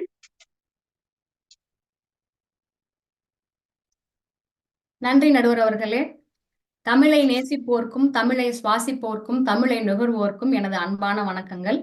இந்த வாய்ப்பு எமக்கு அளித்த இந்த மகளிர் பட்டிமன்றத்தை ஏற்படுத்தி கொடுத்த, நாங்க மகளிர் பட்டிமன்றம்னு முடிவு பண்ணி பண்ணல, அதுவா அமைஞ்சிருச்சு. அதை ஏற்படுத்தி கொடுத்த முத்தமிழ் அகாடமிக்கு எங்களது அன்பான வணக்கங்களும் வாழ்த்துக்களும் பாராட்டுகளும். நான் நேரடியா தலைப்புக்குள்ள போயிடுறேன். நாம் செய்யும் செயலை 4 விதமா பிரிக்கலாம். அதாவது இந்த அடிப்படையில நம்ம செயல் செய்யறோம் அப்படின்ட்டு. முதல் வகை என்னன்னா, நம்ம தேவைக்காக செய்யறது. இப்போ நம்ம சாப்பாடு சாப்பிடுறது நமக்கு தேவை, நம்ம பல் விளக்குறது நமக்கும் தேவை, சுத்தி இருக்கவங்களுக்கும் தேவை. அதனால தேவைக்காக நம்ம செய்யும் செயல்கள்னு இருக்கு. அடுத்தது அவசியம், நம்ம வாழ்க்கையை வாழ்றதுக்கு அவசியம், நெசசிட்டின்னு சில விஷயங்கள் இருக்கு. உதாரணத்துக்கு கல்வி கற்கிறது. கல்விங்கிறது நம்ம வாழ்க்கையில இன்றியமையாதது. அப்ப கல்விங்கிறது அவசியம். இப்படி இதுக்காக நம்ம செய்யும் செயல்கள். அடுத்தது ஆடம்பரம், என்கிட்ட இருக்கு நான் பண்றேன் அப்படின்னு காட்டிக்கிறவங்களும் இருக்காங்க. இப்போ நம்ம சமீப காலமா நிறைய திருமணத்தை பத்தி ஒட்டி சில நம்ம இதுல பேசிட்டு இருந்தோம். திருமணம் ரொம்ப ஆடம்பரமா பண்றது இப்ப ரொம்ப இயல்பா போயிருச்சு. இப்ப பக்கமா கூட ஒரு பெரிய கோடீஸ்வரர் நிறைய செலவு பண்ணி கல்யாணம் பண்ணாரு. அது ஆடம்பரத்துக்காக செய்யறது. அடுத்தது அனாவசியம். அனாவசியம்னா அது தேவையே இல்லைனாலும் அதுக்கு நான் பழகிட்டேன், அது செஞ்சாதான் எனக்கு கொஞ்சம் மன நிம்மதியா இருக்குன்னு செய்யற செயல் தான் அனாவசியத்துக்காக செய்யறது. அந்த அனாவசியம் தான் இப்ப இந்த திரைப்படம் விமர்சனம் பார்த்தாதான் எங்களுக்கு திருப்தியா இருக்கு அப்படின்னு சொல்றாங்க பாத்தீங்களா, அவங்க பண்ணிட்டு இருக்கிறது. அது முற்றிலுமே அனாவசியமான விஷயம். சரிங்க, திரைப்படம்னா என்ன? முதல்ல அது ஒரு பொழுதுபோக்கு தானே. சில பேர் புத்தகம் வாசிப்புறது கூட பொழுதுபோக்கும்பாங்க. அதை நான் வன்மையா கண்டிப்பேன். ஏன்னா நீங்க சினிமா கிசு கிசு தவிர்த்து வேற எதை படிச்சாலும் அது உங்க வாழ்க்கைக்கு உபயோகமாகும். ஆனா சினிமா அப்படி இல்லை, அது ஒரு பொழுதுபோக்கு. சினிமா அதாவது பொழுதை போக்குவதற்காக பார்க்கறது தான் சினிமா அப்படிங்கிறது, திரைப்படம் அப்படிங்கிறது. அது பாக்குறதே தேவையா இல்லையாங்கிறது அது வேற ஒரு கருத்து. அது நம்ம இன்னொரு பட்டிமன்றத்துல பேசுவோம். ஆனா திரைப்பட விமர்சனம் பாக்குறதுங்கிறது தேவையா அப்படின்னு பார்த்தா கண்டிப்பா கிடையாது. நேரம் விரயம் பத்திலாம் நாங்க சொன்னோம், ஆனா அவங்க அதை ஒத்துக்கல. அதாவது நேர விரயம் இல்ல, இவங்க சிவலமீனா சொன்னாங்க, நான் அப்படியே போற போக்குல கேட்டுக்கிட்டே வேலைலாம் அதெல்லாம் சப்ப கட்டுங்க. அதாவது உங்களுக்கு வாழ்க்கையில ஒரு சுவாரஸ்யம்னு ஒண்ணு இருக்கணும் இல்லைங்க. நீங்க 20 வருஷம் 30 வருஷம் கழிச்சு எப்படி இருப்பீங்கன்னு இப்பயே தெரிஞ்சுட்டா உங்களுக்கு எப்படி இருக்கும்? நல்லா இருக்காதுல்ல, இன்ட்ரெஸ்டா இருக்காதுல்ல. அது மாதிரிதான் ஒரு படத்தை போய் என்ன இருக்குன்னு அந்த அனுபவத்தை நீங்க பெற்றிருக்கிறதுக்கு பதிலா, நான் முன்னாடியே எல்லாம் பாத்துக்குவேன், எல்லாமே நான் தெரிஞ்சுக்குவேன் அப்படின்னு சொல்லிட்டு போறது இருக்கு பாத்தீங்களா, அது உண்மையாலுமே தேவையில்லாத விஷயம்னு நாங்க நினைக்கிறோம், எங்க அணியில நினைக்கிறோம். அது இல்லாம இந்த திரைப்படம் விமர்சனம் பாக்குறதுங்கிறது நம்ம நடுவர் சொன்ன மாதிரி சமீப காலமா தான் வந்திருக்கு. 100 வருஷத்துக்கு முன்னாடி கூத்து தான் நடக்கும். கூத்துல என்ன பண்ணுவாங்க? விடிய விடிய ஆடுவாங்க, ஒரு வாரம் செய்வாங்க, அதை மக்கள் கம்முன்னு உட்காந்து பார்ப்பாங்க. ஏன்னா அவங்களுக்கு வேற பொழுதுபோக்கு கிடையாது. ஆனா இப்ப சொல்றாங்க பாத்தீங்களா கவிதா, தகவல் குவிஞ்சு கிடக்கு, நான் எனக்கு வேணுங்கிறத நான் எடுத்துக்குவேன். தகவல் தாங்க இருக்கிறதுலயே மிகப்பெரிய குப்பை. நம்ம அந்த குப்பையில எது வேணும் வேணாங்கிறத அவங்க தெளிவா ஆராய்ந்து பண்ணுவாங்களாம். அதுக்கு நீங்க என்ன இன்வெஸ்ட் பண்ணணும்? உங்க நேரத்தை இன்வெஸ்ட் பண்ணணும். இப்போ யார கேட்டாலும், இப்ப ஒருத்தர் நான் உங்களுக்கு ஒரு 1000 கோடி கொடுக்குறேன், உங்களுடைய ஒரு 10 வருஷத்தை எனக்கு கொடுங்கன்னா கொடுப்பீங்களா? கொடுக்க மாட்டோம்ல. அப்போ நேரம் தான் முக்கியம், பணம் அடுத்ததுதான். இத சொன்னா எங்களை இவங்க முட்டாள் மாதிரி பார்க்கறாங்க. சரி, இப்போ நம்ம கவிதாக்கு வருவோம். கவிதா என்ன சொன்னாங்க? நம்ம திருவள்ளுவர்லாம் இழுத்தாங்க. நம்ம ஐயன் திருவள்ளுவர் மட்டும் இருந்தாருன்னு வச்சுக்கோங்களேன், எப்பொருள் யார் யார் வாய் கேட்பினும் அப்பொருள் மெய்ப்பொருள் காண்பது அறியும். ரைட்டுங்க. அவர் இதுக்கா சொன்னாரு? திரைப்படம் நீங்க ரிவ்யூ பார்த்துட்டு நீங்க உங்களுடைய டைமை ஸ்பெண்ட் பண்ணுங்கன்னு சொன்னாரா? உங்க வழிக்கே நான் வரேனே, அதேதான் நாங்களும் சொல்றோம். சிலர் சொல்ற அந்த ரிவ்யூ, அந்த கமெண்ட்ஸை பார்த்துட்டு அதை வச்சு நீங்க முடிவு பண்ணாம நீங்களே போய் உங்க அனுபவத்தின் மூலமா அந்த படம் எப்படி இருக்குன்னு உணருங்கிறது தான் நாங்களே சொல்றோம். அப்புறம் இதுக்கு பேர் என்ன தெரியுங்களா? சார்பு நிலை. இன்னொருத்தர் சொல்லி அதை கேட்டு நான் பண்றேன். இப்போ ஒண்ணும் இல்லைங்க, நாங்க எங்க அணியில இருக்கோம்ல, நாங்கெல்லாம் கடைக்கு எங்க கணவன்மார்களோட போனோம்னா போயிட்டு எங்களுக்கு பிடிச்ச சாரி எடுத்து நாங்க செலக்ட் பண்ணிட்டு வருவோம். ஆனா நீங்களாம் உங்க அணியில என்ன திரும்ப பண்றீங்க? எதிர் அணியில கணவன்மார்ல கூட்டு போறீங்க, ஒரு மணி நேரம் சாரி மாத்தி மாத்தி போட்டு, இது நல்லா இருக்கா, இது நல்லா இருக்கா, அதெல்லாம் இருக்கா. அவர் பாவம் குழம்பிடுவாரு, உனக்கு எல்லாமே நல்லா இருக்குமான்னு ஒரு பொய்யும் சொல்லுவாரு, அதையும் நம்ப மாட்டீங்க. கடைசியில ஒண்ணு எடுத்துட்டு நல்லா இருக்குல்ல, நல்லா இருக்குல்ல அப்படின்னு கேட்டுட்டு, அதாவது உங்களுக்காக நீங்க யோசிக்க மாட்டீங்க, உங்களுக்காக உங்க கணவரை யோசிக்க வைப்பீங்க. அவர் பாவம் அந்த ஒரு மணி நேரங்கிறது ரொம்ப கம்மியா சொல்றேன், இன்னும் எவ்வளவு நேரம் எடுப்பீங்களோ கடவுளுக்கே வெளிச்சம். ஏன்னா படத்துக்கே இவ்வளவு பிளான் பண்றீங்களே நீங்க, புடவை எடுக்கலாம் எவ்வளவு பிளான் பண்ணுவீங்க. அதனால அந்த மனுஷன் ஒரு வழி ஆயிடுவார். இந்த மாதிரி சின்ன சின்ன விஷயத்துக்கு கூட கவிதா சொன்னாங்க, நாங்க எல்லாமே பிளான் பண்ணி பண்ணுவோம். நிறைய காமெடி படம் பார்ப்பாங்கன்னு நினைக்கிறேன், இல்ல காமெடி நடிகர்களுடைய உதாரணமா சொன்னாங்க. அதே காமெடி நடிகர் தான் சொல்லியிருக்காரு, நீங்கள் பிடுங்கும் ஆணி எல்லாமே தேவையில்லாத ஆணின்னு. அதாவது நாங்க என்ன சொல்ல வரோம்னா, நீங்க பாக்குற ரிவ்யூ எல்லாம் தேவையே இல்லைங்கிறோம், ஆனா நீங்க அதை விடாம புடிச்சுக்கிட்டே இருக்கீங்க. அடுத்தது நாங்க நாங்க வந்து எங்க எஃபர்ட், எங்க நேரம் இதெல்லாம் வந்து நாங்க நாங்க பார்த்து பார்த்து தான் பண்ணுவோங்கிறீங்க. வாழ்க்கையில கண்டிப்பா பிளானிங்கிறது ஒண்ணு வேணும். அது நாங்க இல்லைன்னா நாங்க மறுக்கல. ஆனா பொழுதுபோக்கு அம்சத்துக்கே நீங்க பிளான் பண்ணி பண்ணுவீங்க அப்படிங்கிறது தான் எங்களுக்கு கொஞ்சம் நெருடலா இருக்கு. அடுத்து செல்வமீனா. செல்வமீனா வந்து பயங்கரமா எங்க அம்மா எனக்கு எப்படி தெரியுமா அட்வைஸ் பண்ணியிருக்காங்க, ஏன் எதற்கு எவ்விடமெல்லாம் கேட்காமலாம் நீ செஞ்சிடவே கூடாதுன்னு இருக்காங்க. அப்பனே நீ என்ன ஃபர்ஸ்ட் கேள்வி கேட்கணும்னா, படம் பார்க்கணுமா, இந்த படம் பார்க்கணுமா, இல்ல படம் பார்க்கணுமா நீங்க ஃபர்ஸ்ட் கேள்வி கேட்கணும். ஏன்னா அதை விட நிறைய நமக்கு செய்யறதுக்கு நிறைய நல்ல நல்ல விஷயங்கள்லாம் இருக்கு. அதுக்கெல்லாம் கேள்வி கேட்காம இந்த படம் பார்க்க வேண்டுமா அப்படின்னு மட்டும் கேள்வி கேட்க சொல்லியிருக்காங்களா அவங்க அம்மா? ஓகே. அடுத்தது அவங்க நல்ல அருமையா உதாரணம் சொன்னாங்க. அதாவது குடும்பத்தோட சேர்ந்து நாங்களாம் பட்ஜெட் போட்டு வாழ்வோம். குழந்தைங்கள தூக்கிக்கிட்டு அதுங்கள வாந்தி எடுக்குங்க, டயப்பரை மாத்த எவ்வளவு கஷ்டம் தெரியுமா படம் பார்க்கணும்னா? அவ்வளவு கஷ்டப்பட்டு ஏமா படத்துக்கு போறீங்க? வீட்ல அழகா ஒரு ஹோம் தியேட்டர் வாங்கி ஜாலியா உட்காந்து பிள்ளைங்களோட பாருங்க, என்ஜாய் பண்ணுங்க. அதுதான் நான் சொல்றேன். நீங்க வந்து வாழ்க்கைய வந்து பிளான் பண்ணி வாழ்றன்ற பேர்ல நீங்களே உங்களை கஷ்டப்படுத்திக்கிறீங்க. அப்புறம் சொன்னாங்க, சில படங்கள்லாம் பாத்தீங்கன்னா 15 வருஷத்துக்கு முன்னாடிலாம் அந்த படம் ஓடி இருக்காது. இப்பெல்லாம் வந்து அந்த படத்தை கொண்டாடுறோம். ரிவ்யூ எல்லாம் பார்க்கறனாலதான் தெரியுது. அப்படி கிடையாது. அப்ப அந்த படம் ஓடலைன்னா அப்ப மக்கள் இருந்த மனநிலைக்கு அந்த படம் ஒத்து வரல.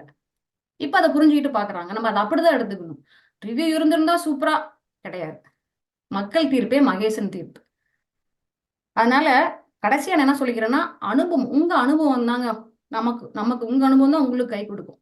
அவங்கவுங்க அனுபவம் தான் அவங்களுக்கு கை கொடுக்கும். ஆனா அனுபவம் தான் முக்கியம். உங்கள் ஓட்டு எப்படி உங்கள் கையிலோ அது மாதிரி உங்கள் அனுபவம் உங்கள் கையில். உங்க அனுபவத்தை மத்தவங்களோட ஒப்படைக்காதீங்க, அடமான வைக்காதீங்க. உங்க வாழ்க்கையை நீங்க வாழுங்க. அதனால திரைப்படத்தையும் நீங்களே போய் பாருங்க.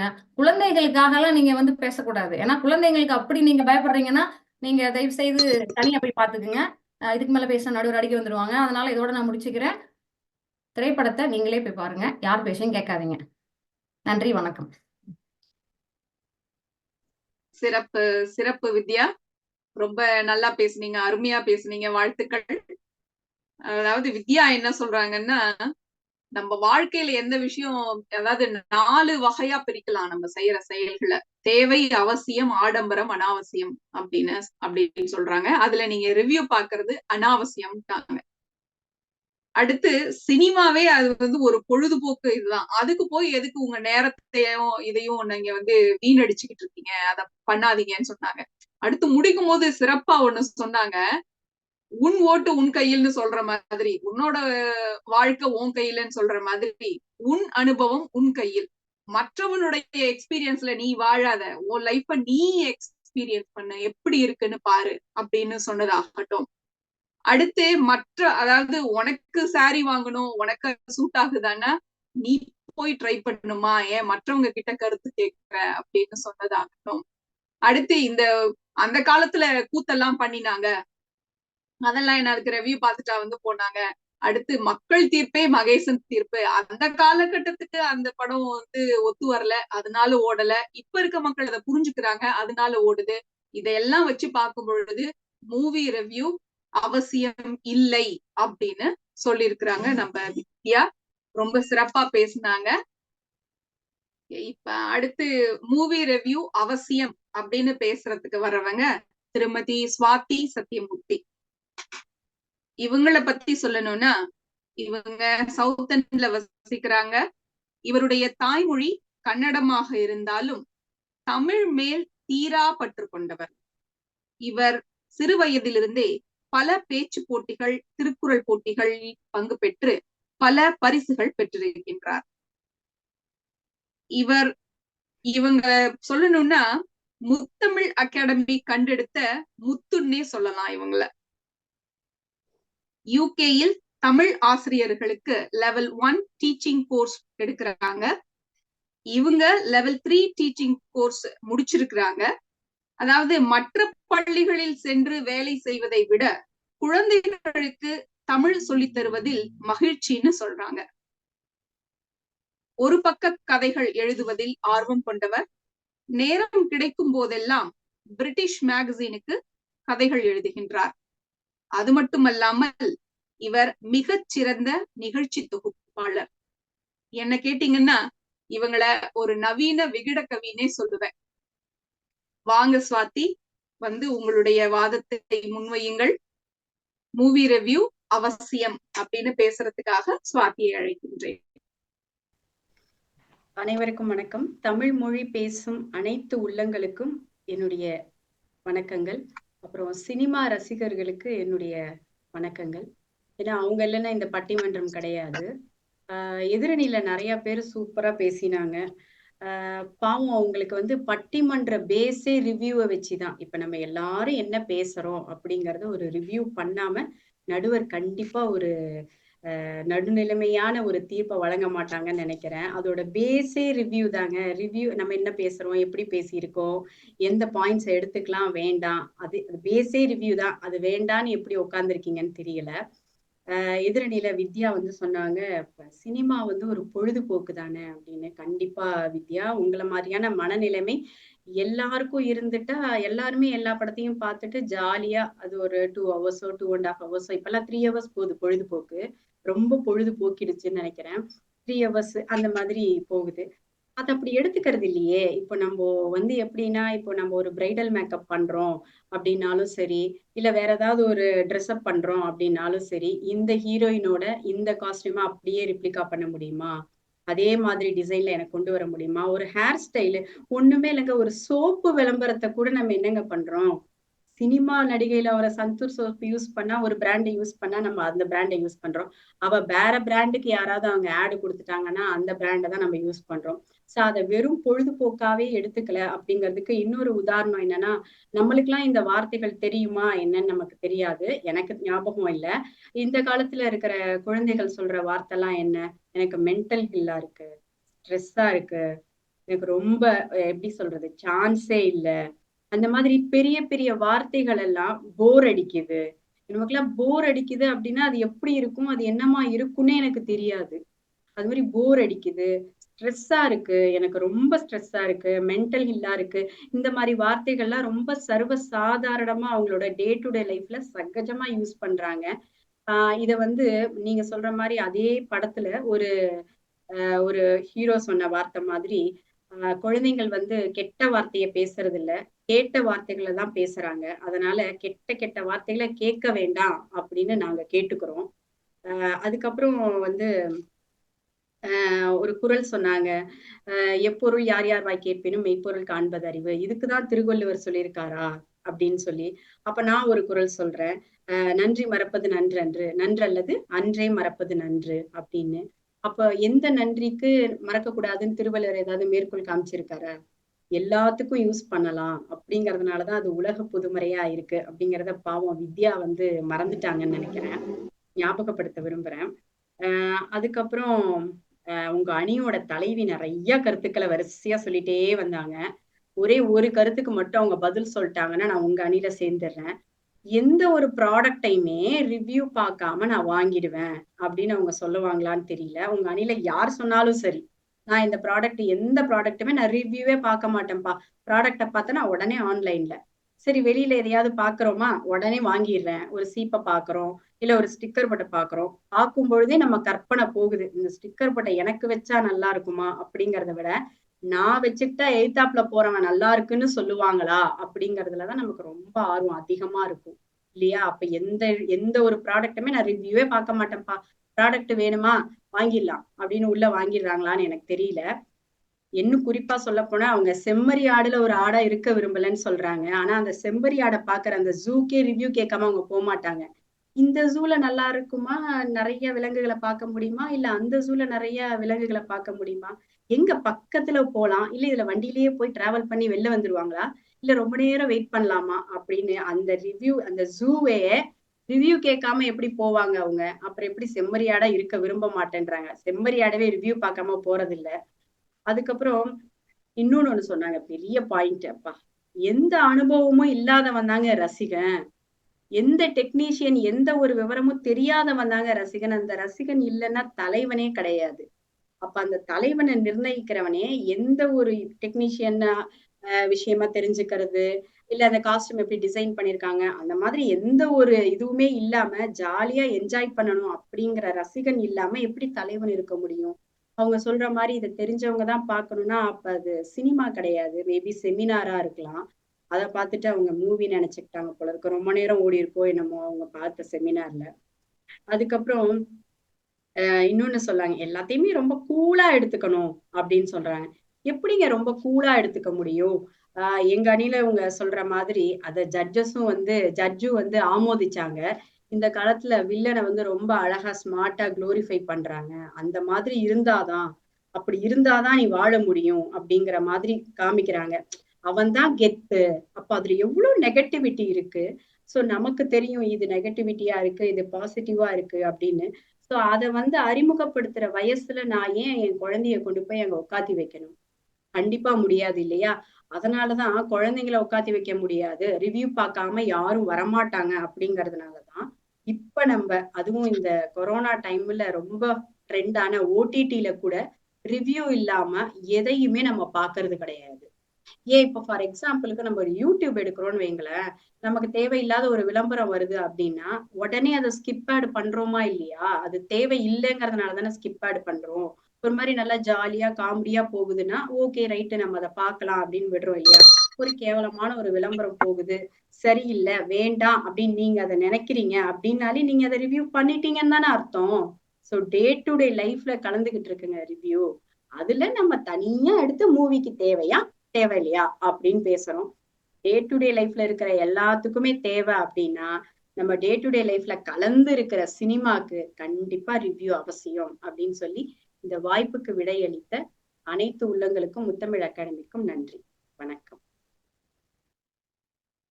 சிறப்பு சிறப்பு சுவாதி, ரொம்ப நல்லா பேசினீங்க, வாழ்த்துக்கள்.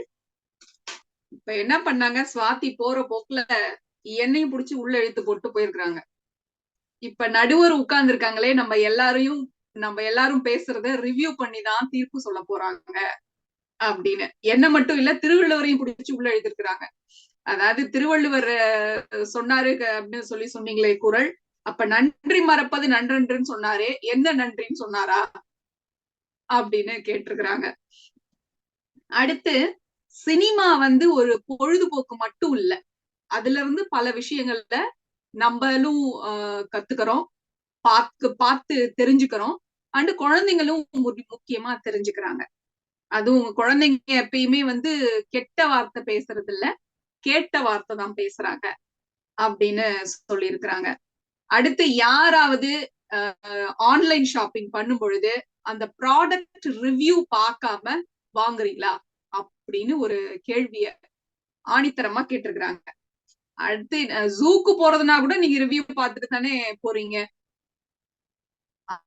அது மட்டும் இல்லாம ஒவ்வொரு நாளும் நம்மளுடைய தினசரி வாழ்க்கையில நம்ம எது செஞ்சாலும் ரிவ்யூ பார்க்காம நம்ம செய்யறது இல்ல.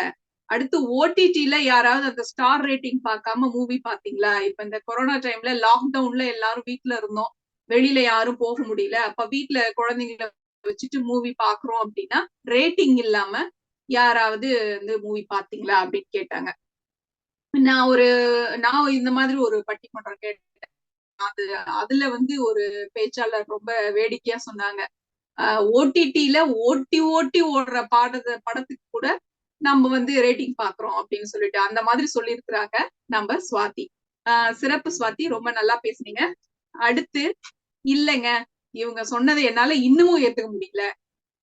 திரைப்படம் பார்ப்பதற்கு முன்னாடி மூவி ரிவ்யூ பாக்குறது அவசியம் இல்லை அப்படின்னு மறுத்து பேசுறதுக்காக அந்த அணியினுடைய இறுதி பேச்சாளர் திருமதி சங்கீதா பாஸ்கர் வராங்க.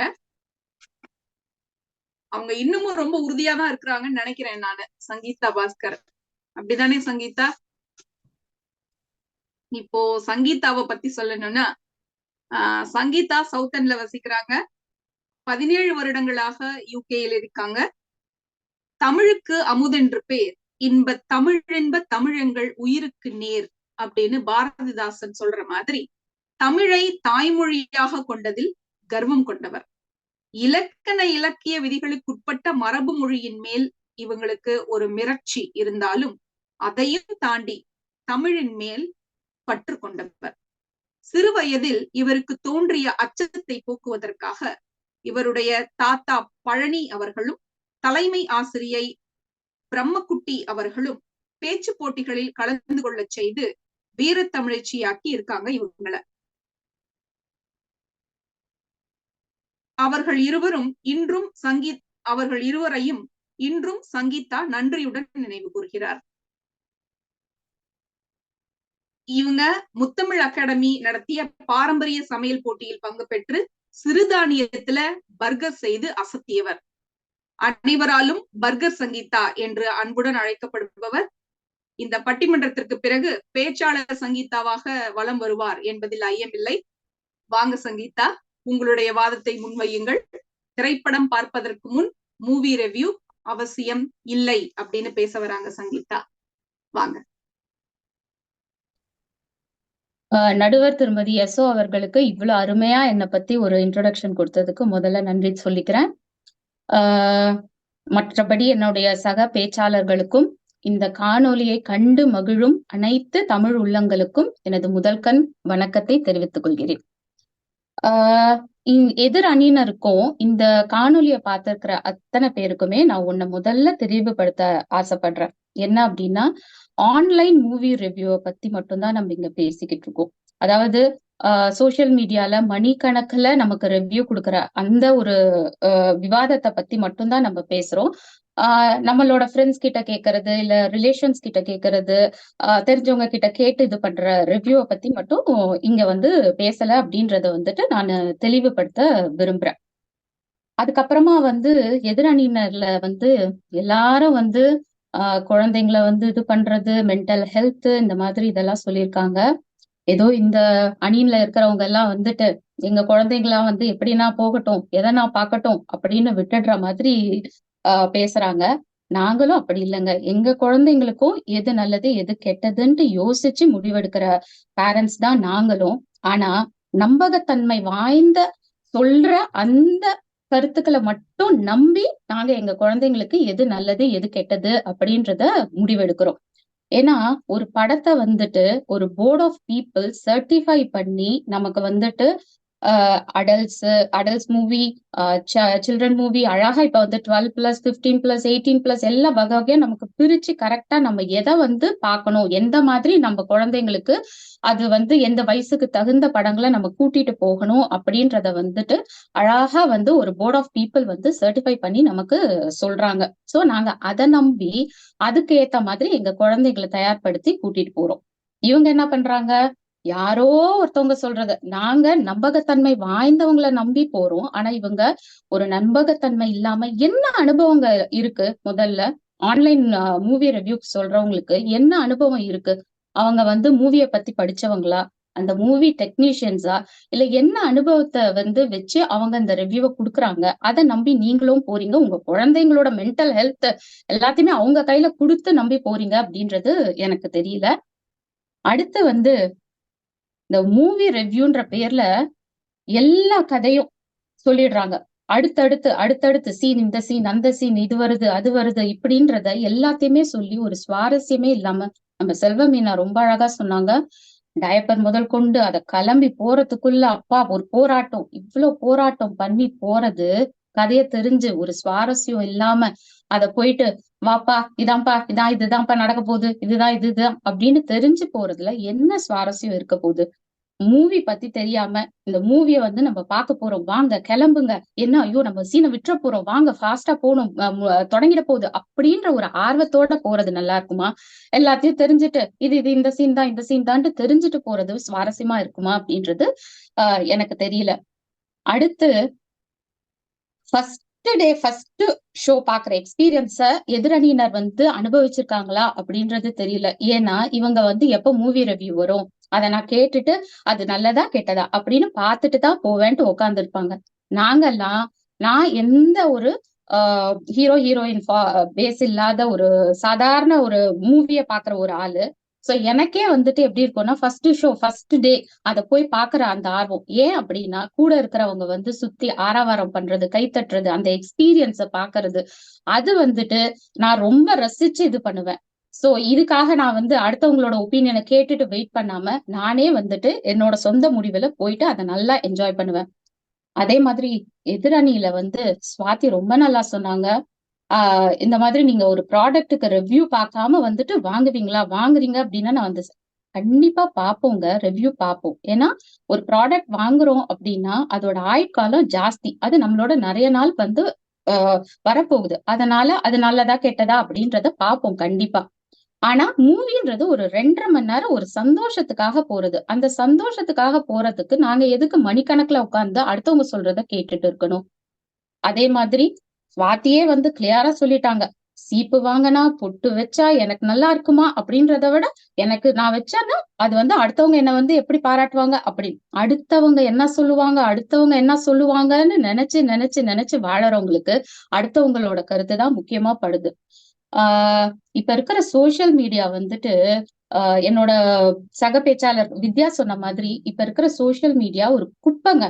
அந்த குப்பையில நம்ம என்ன பண்றோம் அப்படின்னா இத சாப்பிட்டா நல்லது அத சாப்பிட்டா நல்லது இவ்வளவுதான் தண்ணி குடிக்கணும் இவ்வளவுதான் தண்ணி குடிக்க கூடாது எல்லாத்தையும் கேட்டு கேட்டு கேட்டு நம்ம இயல்பை தொலைச்சிட்டு அடுத்தவங்களுக்காகவே வாழற இந்த சோசியல் மீடியா இதுல இருந்து தயவு செய்து வெளியில வந்து உங்களுக்காக உங்களுக்கு பிடிச்சத நீங்க முடிவு பண்ணி நீங்க போய் பாருங்க அப்படின்றதான் நான் வந்துட்டு சொல்ல விரும்புறேன்.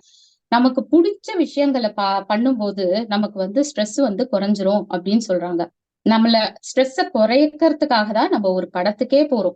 அந்த படத்தை வந்து பாக்குறதுக்கு இவன் மூவி ரிவ்யூஸ் கரெக்டா சொல்றானா அவன் சொல்றானா இத பார்த்து இதுக்கே இவ்ளோ ஸ்ட்ரெஸ் எடுத்து ஒரு சாதாரண மூவிய பாக்குறதுக்கு இவ்ளோலாம் நம்ம வந்து மெனக்கடணும்ன்ற அவசியமே கிடையவே கிடையாது. லைஃப் ரொம்ப ரொம்ப சிம்பிள்.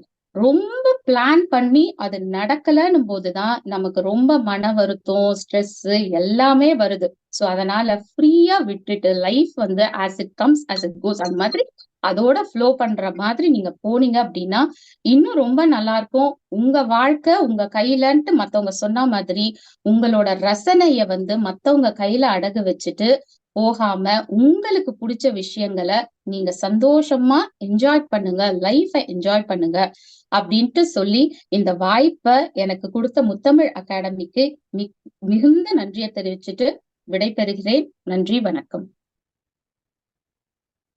சிறப்பு சங்கீதா, அருமையா பேசுனீங்க, வாழ்த்துக்கள்.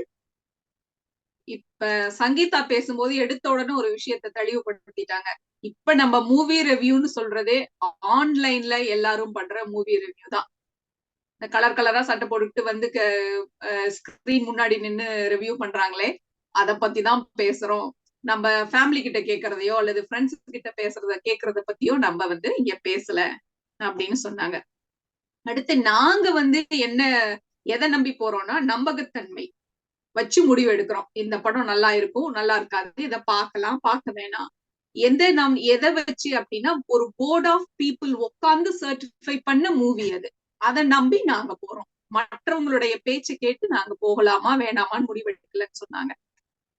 இப்ப ஆன்லைன் ரிவ்யூ பண்றவங்க என்ன பண்றாங்கன்னா முழு படத்தோட கதையையும் சொல்லிடுறாங்க. அப்ப படம் பார்க்கும்போது என்ன சுவாரஸ்யம் இருக்கும்? அது வந்து ஒரு சுவாரஸ்யமே இல்லாம போகுது. ஏற்கனவே கதையை தெரிஞ்சுக்கிட்டு போய் மூவி பாக்குறதுல எங்களுக்கு சுவாரஸ்யமே இல்லை அப்படின்னு சொல்றாங்க. அப்புறம் ப்ராடக்ட் ரிவ்யூ பத்தி கேட்டாங்க. இப்ப ஒரு பொருள் நம்ம வாங்குறோம் அப்படின்னா நம்மளுடைய வாழ்நாள் முழுக்க கொஞ்ச நாள் வருது. நம்ம வாழ்நாள்ல அந்த பொருள் நம்ம கூடயே வந்து பயணம் பண்ணுது. ஆனா இப்போ ஒரு திரைப்படம் பாக்குறோம் அப்படின்னா சில மணி நேரங்கள் மட்டுமே பாக்குறோம். அதுக்காக ஏன் வந்து ரிவ்யூவை பார்த்து நேரத்தை வீணடிக்கிறீங்க அப்படின்னு கேட்டதாகட்டும். அடுத்து இயல்பை தொலைச்சிட்டு மற்றவங்களுடைய கருத்துல வாழாதீங்க, நீங்களா இருங்க அப்படின்னு சொல்லி அழகா அவங்களுடைய உரையை முடிச்சிருக்காங்க. இப்ப நம்ம 2 அணிகள்ல இருக்கிற அறுவரும் பேசி முடிச்சுட்டாங்க. கடைசியா வந்து ஒரு கன்க்ளூஷனுக்கு 2 அணி தலைவர்களும் வந்து ஒவ்வொருவரும் 2 நிமிடங்கள் பேச போறாங்க. இப்போ திருமதி கவிதாவை அழைக்கிறேன். கவிதா இன்னும் அதே முடிவுல தான் இருக்காங்களா என்னன்னு தெரியல. என்ன கவிதா, இன்னமும் ரிவ்யூ அவசியம்னு தான் நினைக்கிறீங்களா? வாங்க வந்து பேசுங்க, உங்களுடைய கருத்துக்களை முன்வையுங்கள். நன்றி நடுவர் அவர்களே. சோ நடுவர் அவர்களே, எனக்கு எதிரணியை பார்த்தா ரொம்ப ரொம்ப பாவமா இருக்கு. ஏன்னா அவங்களுக்கு ரிவ்யூ அவசியம் இல்லைங்கிறதுக்கு பாயிண்ட்ஸும் இல்ல, சேம் சைடு நிறைய கோல் போட்டாங்க. ஒன்னா சொல்றேன் கேளுங்க. அப்புறம் ரொம்ப காமெடியாவும் இருக்கு. அவங்க பேசுற பேச்சுல இருந்தே எங்களுக்கு தெரிஞ்சு போச்சு மூவி ரிவ்யூ அவசியம் தான் அவங்களுக்கே தோணுது. அவசியம் இல்லைங்கிறதுக்கு பாயிண்ட்ஸே இல்ல நடுவர் அவர்களே. சரி, அவங்க என்னென்ன சேம் சைட் கோல் போட்டலான்னு பார்க்கலாமா பார்வையாளர்களே? நடுவர் அவர்களே, ஸ்ட்ரெஸ் தேவையான்னு கேட்டாங்க. நடுவர் அவர்களே, உங்களை பார்த்து எதிரணி அவர்களே, உங்களையும் பார்த்து ஒரு கொஸ்டின் கேட்கிறேன். 30 நிமிஷம் ஸ்ட்ரெஸ் பெருசா, 3 மணி நேரம் ஸ்ட்ரெஸ் பெருசா? 30 நிமிஷம் ரிவ்யூ பார்த்து ஸ்ட்ரெஸ் ஆகாதுங்கிறீங்களே, 3 மணி நேரம் படம் பார்த்து அந்த படம் ஒரு குப்பையா கன்றாவி படமா இருந்து ஸ்ட்ரெஸ் ஆனா பரவாயில்லையா? 2வது கேள்வி, 2வது சேம் சைட் கோலிங் கேளுங்க. நேர விரயம் நாங்க 30 நிமிஷம் நேர விரயம் பெருசா, 3 மணி நேரம் நேர விரயம் பெருசா? 30 நிமிஷம் பார்த்து அது நல்ல படம் இல்ல அப்படின்னு நான் அந்த படத்துக்கு போக மாட்டேன்னு நான் மீதி 2.5 மணி நேரத்தை நான் சேவ் பண்ற நடுவர் அவர்களே. 3 மணி நேரம் நேர விரயம் பெருசா, 30 நிமிஷம் நேர விரயம் பெருசா? எதிரணி அவர்களுக்கு இப்ப நல்லாவே புரிஞ்சிருக்கும். அப்புறம் எதிரணி அவர்கள் அவங்களோட பெருந்தன்மையை ரொம்ப பாராட்டணும் நடுவர் அவர்களே. ஏன் சொல்லுங்க? சங்கீதா சொன்னாங்க, என்ன சொன்னாங்க? நான் எந்த ப்ராடக்ட பார்த்தாலும் கண்டிப்பா ரிவ்யூ பார்ப்பேன்னு அவங்களே ஒத்துக்கிட்டாங்க. அப்புறம் என்னங்க, ப்ராடக்ட்டுக்கும் திரைப்படத்துக்கும் என்ன வித்தியாசம்? ப்ராடக்ட் ஒரு 1000 ரூபாய்க்கு சாரி வாங்குற ப்ராடக்ட்கே ரிவ்யூ பாக்குறீங்களே, 5000 செலவு பண்ணி செலவை விடுங்க. பணம் இப்ப ஒரு சினிமாவுக்கு போகணும்னா எவ்வளவு செலவாகுது? யூகேலயும் இந்தியாலயும் எவ்வளவு செலவாகுதுன்னு எல்லாத்துக்குமே தெரியும். மாலு, ஹோட்டலு, அங்க போய் ஸ்நாக்ஸ், பாப்கார்ன்னு. செலவு மட்டும் இல்ல. இது செல்வமி நான் சொல்ல மாதிரி எவ்வளவு ஸ்ட்ரெஸ், குழந்தைய கிளப்பி கூட்டிட்டு போய் வீட்டுல இருக்க வேலையெல்லாம் முடிச்சுட்டு போட்டு நாமளே சந்தோஷமா இருக்கலாம்னு சினிமாவுக்கு போனா, அங்க போய் எல்லா தலைவலியும் நம்ம தலையில விடியறதுக்காக நான் மூவி பார்க்க போனோம். சோ அவங்களே சொல்லிட்டாங்க, மூவி ரிவ்யூ வந்து கண்டிப்பா வந்து அவங்க ப்ராடக்ட் ரிவ்யூ பார்ப்பாங்கன்னு. சோ நிறைய விஷயங்கள் சொன்னாங்க. மாலதி அவர்களும் சொன்னாங்க, இப்போ குழந்தைங்களுக்கு போன் வந்து கையிலேயே இருக்குன்னு. பேரண்டல் கண்ட்ரோல்னு இருக்கிறது தெரியாது போல இருக்கு. எதை பார்க்க வேண்டும், எதை பார்க்க கூடாது, எதை அவர்கள் வந்து கவனிக்க வேண்டும், எதை கவனிக்க கூடாது என்று முடிவு செய்ய வேண்டியவதை நான் பேரண்டாக முடிவு பண்றேன். கடைசியாக ஒன்னை சொன்று முடிவு விவாதத்தை முடித்துக் கொள்கிற நடுவர் அவர்களே, எதிரணி அவர்களே, என்னோட மென்டல் ஹெல்த், குழந்தையோட சந்தோஷம் மட்டும் இல்ல, பெரியவங்களோட சந்தோஷத்தையும் என்னால இழக்க முடியாது. என்னோட பணத்தை நேர விரயம் பண்ண முடியாது. என் பணத்தை நான் வேஸ்ட் பண்ண முடியாது. என்னோட பிளானிங் எஃபர்ட்டை வேஸ்ட் பண்ண முடியாது. அதனால திரைப்படம் பார்ப்பதற்கு முன்னு ரிவ்யூ அவசியமே என்று கூறி வாய்ப்பளித்ததுக்கு நன்றி பாராட்டி விடைபெறுகிறேன். நன்றி, வணக்கம். சிறப்பு கவிதா, நன்றி, வாழ்த்துக்கள், நல்லா பேசுனீங்க. அதாவது அவங்க கேட்டிருக்காங்க, 30 நிமிஷம் ஸ்ட்ரெஸ் பெருசா, நேர விரயம் பெருசா, அல்லது 3 மணி நேரம் ஸ்ட்ரெஸ்ஸும் நேர விரயமும் பெருசா அப்படின்னு கேட்டிருக்காங்க. 33 அப்படின்னு ஆரம்பிச்சு ப்ராடக்ட் ரிவ்யூக்கு அதாவது நம்ம ப்ராடக்ட் ரிவ்யூ ஏன் பாக்குறோம்னா அதுக்கு செலவு பண்றோம், அதை யூஸ் பண்ண போறோம் அப்படிங்கறதுக்காக ரிவ்யூ பாக்குறேன்னு சொல்றீங்களே. இப்ப சினிமா பாக்குறது மட்டும் என்ன சும்மாவா போய் பார்த்துட்டு வர்றீங்க? அதுக்கும் செலவு தானே பண்றீங்க, அதுவும் ஒரு எக்ஸ்பென்ஸ் தானே, அதுக்கு ஏன் நீங்க ரிவ்யூ பார்க்க கூடாது அப்படின்னு கேக்குறாங்க. அடுத்து, என் குடும்பத்தினுடைய மென்டல் ஹெல்த் அண்ட் எல்லாத்தையுமே இந்த பிளானிங் அந்த காரணங்களுக்காக நான் வந்து ரிவ்யூ பார்ப்பேன், அது அவசியம் அப்படின்னு சொல்லி அவங்க அணியினுடைய உரையை முடிச்சிருக்கிறாங்க. அடுத்து, இல்லைங்க இன்னமும் நான் பிடிவாதமா இல்லைன்னு தான் சொல்றேன் அப்படின்னு உறுதியாதான் இருக்காங்கன்னு நினைக்கிறேன் நம்ம மாலதி. மூவி ரிவ்யூ அவசியம் இல்லை அப்படின்னு பேசுறதுக்காக வராங்க. வாங்க மாலதி. நன்றி நடுவர் அவர்களே, அடுத்த ஒரு வாய்ப்பு கொடுத்ததுக்கு. பேரண்டல் கண்ட்ரோல பத்தி பேசினாங்க. அந்த பேரண்டல் கண்ட்ரோல பிள்ளைங்களுக்கு எப்படி உடைக்கணும் அப்படிங்கிற டெக்னாலஜி நம்மளை விட அவங்களுக்கு நல்லா தெரிஞ்சிருக்கு நடுவர் அவர்களே. அதனால அதை வந்து இது பேசுறதுக்கு நான் அர்த்தமே இல்லை அப்படின்னு தான் நான் சொல்வேன். 30 நிமிஷம் தான் நான் செலவு பண்றேன் அப்படிங்கிறாங்க. ஆனா அவங்க ஒரு படம் பாக்குறதுக்கு அவங்க எடுக்கிற ரிவ்யூ ஒரு 15 படத்துக்கு ரிவ்யூ பாக்குறாங்க. 30 × 15 என்ன அப்படின்றது கவிதாவுக்கு கணக்கு தெரியும்னு நினைக்கிறேன். கணக்கு போட்டு பாருங்க கவிதா அவர்களே. அடுத்தது பாத்தீங்கன்னா மென்டல் ஹெல்த் பத்தி பேசினாங்க. இன்னைக்கு ஸ்கூல்ல பிள்ளைங்க பார்க்காத புல்லிங்களா, இல்ல ஒர்க் பிளேஸ்ல நம்ம பார்க்காத புள்ளி இருக்குங்களா, அதுல வராத மென்டல் இஷ்யூ இந்த 2.5 மணி நேரம் படம் பாக்குறதுல வரப்போகுதுங்களா? இதுக்காக இவங்க என்ன வேலையை விட்டுட்டு வர போறாங்களா, இல்ல பிள்ளைங்களை படிக்க வேணாம்னு சொல்ல போறாங்களா? இல்ல, அதை அவாய்ட் பண்ண முடியாத ஒண்ணு. அது மாதிரி இந்த படம் ஒரு 2.5 மணி நேரம் படம் பாக்குறதுக்கு எதுக்கு இவ்வளவு ஸ்ட்ரெஸ் ஆகி இவ்வளவு இது பண்றாங்கன்னு எனக்கு புரியல நடுவர் அவர்களே. இதுக்காக படத்துக்கு ரிவ்யூ பார்க்கணும் அப்படின்றதே எனக்கு தேவையில்லாத விஷயம் அப்படின்னு தான் நான் சொல்வேன். யூகேல தியேட்டர்ல தமிழ் படம் வர்றதே ரொம்ப சொற்ப படங்கள்.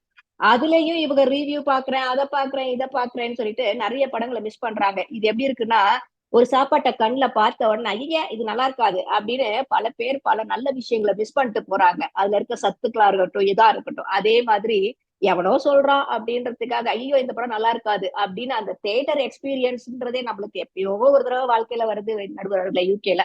அதையும் மிஸ் பண்ணிட்டு வீட்டுல உட்காந்துக்கிட்டு இப்படியே இருக்கிற நாடகங்களை சீரியல்களை அதுல பார்த்துட்டு உட்கார்ந்து இருக்க போறாங்களா? இருக்கிற எக்ஸ்பீரியன்ஸை போய் அனுபவிங்க எதிரடிகளே. ரிவ்யூ கேட்டுட்டு எவ்வளவு நல்ல படங்களை மிஸ் பண்றீங்க அப்படின்றது தெரியாமே மிஸ் பண்ணிட்டு இருக்கீங்க. எல்லாத்தையும் விட்டுட்டு மகிழ்ச்சியா போய் படத்தை பாருங்க, நல்லா என்ஜாய் பண்ணுங்க. ரிவ்யூன்ற பேர்ல இருந்து வெளியில வாங்க. இந்த ரிவ்யூன்ற ஒரு இதுக்குள்ள மாய வலை போட்டு வச்சிருக்கீங்க, அதுல இருந்து வெளியே வாங்க. நல்ல விஷயங்களை நல்லதை பாருங்க. கெட்ட விஷயங்கள் இருக்கு அந்த படத்துல விட்டுருங்க. அதை ஏன் இவ்வளவு எடுத்துக்கிறீங்கன்னு எனக்கு புரியல. இத அநேகமா இப்போ அவங்களுக்கு ரிவ்யூ பாக்குறது எவ்வளவு தப்பு அப்படின்றது புரிஞ்சிருக்கும் நினைக்கிறேன் நடுவர்களே. உங்களுக்கும் நல்லா புரிஞ்சிருக்கும். எங்களுக்கே உங்களை தீர்ப்பை கொடுக்கணும்னு சொல்லி நன்றி, வாய்ப்புக்கு நன்றி கூறி விடைபெறுகிறேன். நன்றி, வணக்கம். சிறப்பு சிறப்பு மாலதி, நல்லா பேசுனீங்க, வாழ்த்துக்கள். அதாவது மாலதி என்ன சொல்றாங்கன்னா, கவிதா பேரண்டல் கண்ட்ரோல்னு சொன்னாங்களே, இப்ப இருக்க நம்மளுடைய பசங்க எல்லாம் நம்மளை விட ஸ்மார்ட். பேரண்டல் கண்ட்ரோலை எப்படி பிரேக் பண்றதுன்னு பசங்களுக்கு தெரியும். நீங்க என்ன இன்னும் பேரண்டல் கண்ட்ரோல் பத்தி பேசிட்டு இருக்கீங்கன்னு சொல்றாங்க. அப்புறம் இப்ப நான் என்ன 30 நிமிஷம் தானே இதுக்காக நேர விரயம் பண்றேன் அப்படின்னா, இப்ப நீங்க 15 படத்துக்கு உட்கார்ந்து பாத்தீங்கன்னா அப்ப உங்களுக்கு எவ்வளவு நேரம் ஆகுது? இப்ப மாலதி வந்து ஒரு கணக்கு வாத்தியாராயி ஒரு கேள்வி கேட்டிருக்கிறாங்க கவிதாவுக்கு, 30 × 15 எவ்வளவுன்னு சொல்லுங்க அப்படின்னு அந்த கேள்வியையும் முன்ன வச்சிருக்கிறாங்க கவிதாவுக்கு. அடுத்து மென்டல் ஹெல்த் பத்தி பேசினாங்க கவிதா.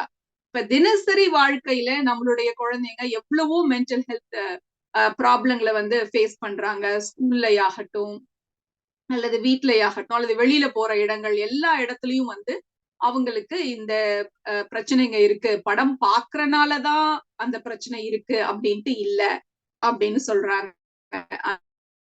அடுத்து இப்ப யூகேல தியேட்டர்கள்ல மூவி வர்றதே, அதாவது தமிழ் திரைப்படங்கள் வெளியாகிறதே வந்து ரொம்ப சொற்பமான படங்கள் தான் வெளியாகுது. சோ அப்படி இருக்கும் பொழுது நீங்க போய் ஏன் அந்த எக்ஸ்பீரியன்ஸ நீங்க மூவி ரிவ்யூ பார்த்துட்டு ஏன் நீங்க வந்து அதை இழக்குறீங்க? அந்த தியேட்டர்ல போய் மூவி பாக்குற அந்த எக்ஸ்பீரியன்ஸ வந்து நீங்க அனுபவிக்கணும், அதை லூஸ் பண்ணாதீங்க அப்படின்னு சொல்லிட்டு இறுதியாக மூவி ரிவ்யூ என்னும் மாய வலையில் இருந்து வெளியில வாங்க அப்படின்னு சொல்லி நம்மளுடைய மாலதி அவருடைய உரையை முடிச்சிருக்காங்க. ரொம்ப ரொம்ப சிறப்பு. எல்லா பேச்சாளர்களுமே ரொம்ப அருமையா பேசிருக்கீங்க. ஆக்சுவலி என்னுடைய வேலை வந்து ரொம்ப ரொம்ப கடினமாக்கிருக்கீங்க எல்லோருமே. அதுதான் உண்மை. அவ்வளவு அழகா பேசிருக்கீங்க, அத்தனை கருத்துக்கள். இப்ப என்ன சொல்றதுன்னு எனக்கு ஒரே யோசனையா இருக்கு. ஏன்னா 2 பேரு சொல்றதுமே நியாயமா தெரியுது. நீங்க இப்ப அவசியம்னு அணியில இருந்து வந்து பேசும்பொழுது ஆமா அவசியம்தான் போல இருக்கு இல்ல அப்படின்னு தோணுது. அடுத்து எதிரணி அவசியம் இல்லைன்னு வந்து பேசும் பொழுது அட ஆமா தேவையில்லையே, நம்ம ஏன் வந்து இப்படி நேரத்தை வீணாக்கணும் உட்காந்துட்டு அப்படின்னு தோணுது. இருந்தாலும் நம்மளையும் மதிச்சு நீங்க நடுவர் அப்படிங்கிற ஒரு பொறுப்பை கொடுத்துட்டனால ஒரு தீர்வு கொடுக்கணும் இல்லையா நம்ம பட்டிமன்றத்துக்கு. இப்ப பாத்தீங்கன்னா மூவிக்கு ரிவ்யூ அவசியம் இல்லை. ஏன் அப்படின்னா இப்ப ஒரு படத்தை பார்க்க போகும் பொழுது அந்த படத்தை வந்து நம்ம எக்ஸ்பீரியன்ஸ் பண்றதோ அல்லது வந்து அந்த படத்துல என்ன சஸ்பென்ஸ் என்ன இருக்கு, அந்த ஒரு த்ரில்லிங்கான ஒரு மொமெண்ட், இதெல்லாம் வந்து நமக்கு கிடைக்காம போயிடும் ரிவ்யூவை பார்த்துட்டா. அதனால ரிவ்யூ அவசியம் இல்லை அப்படின்னு நமக்கு தோணுது இல்லையா? அதுக்கு நான் ஒரு சில உதாரணங்கள் சொல்லணும் அப்படின்னு ஆசைப்படுறேன்.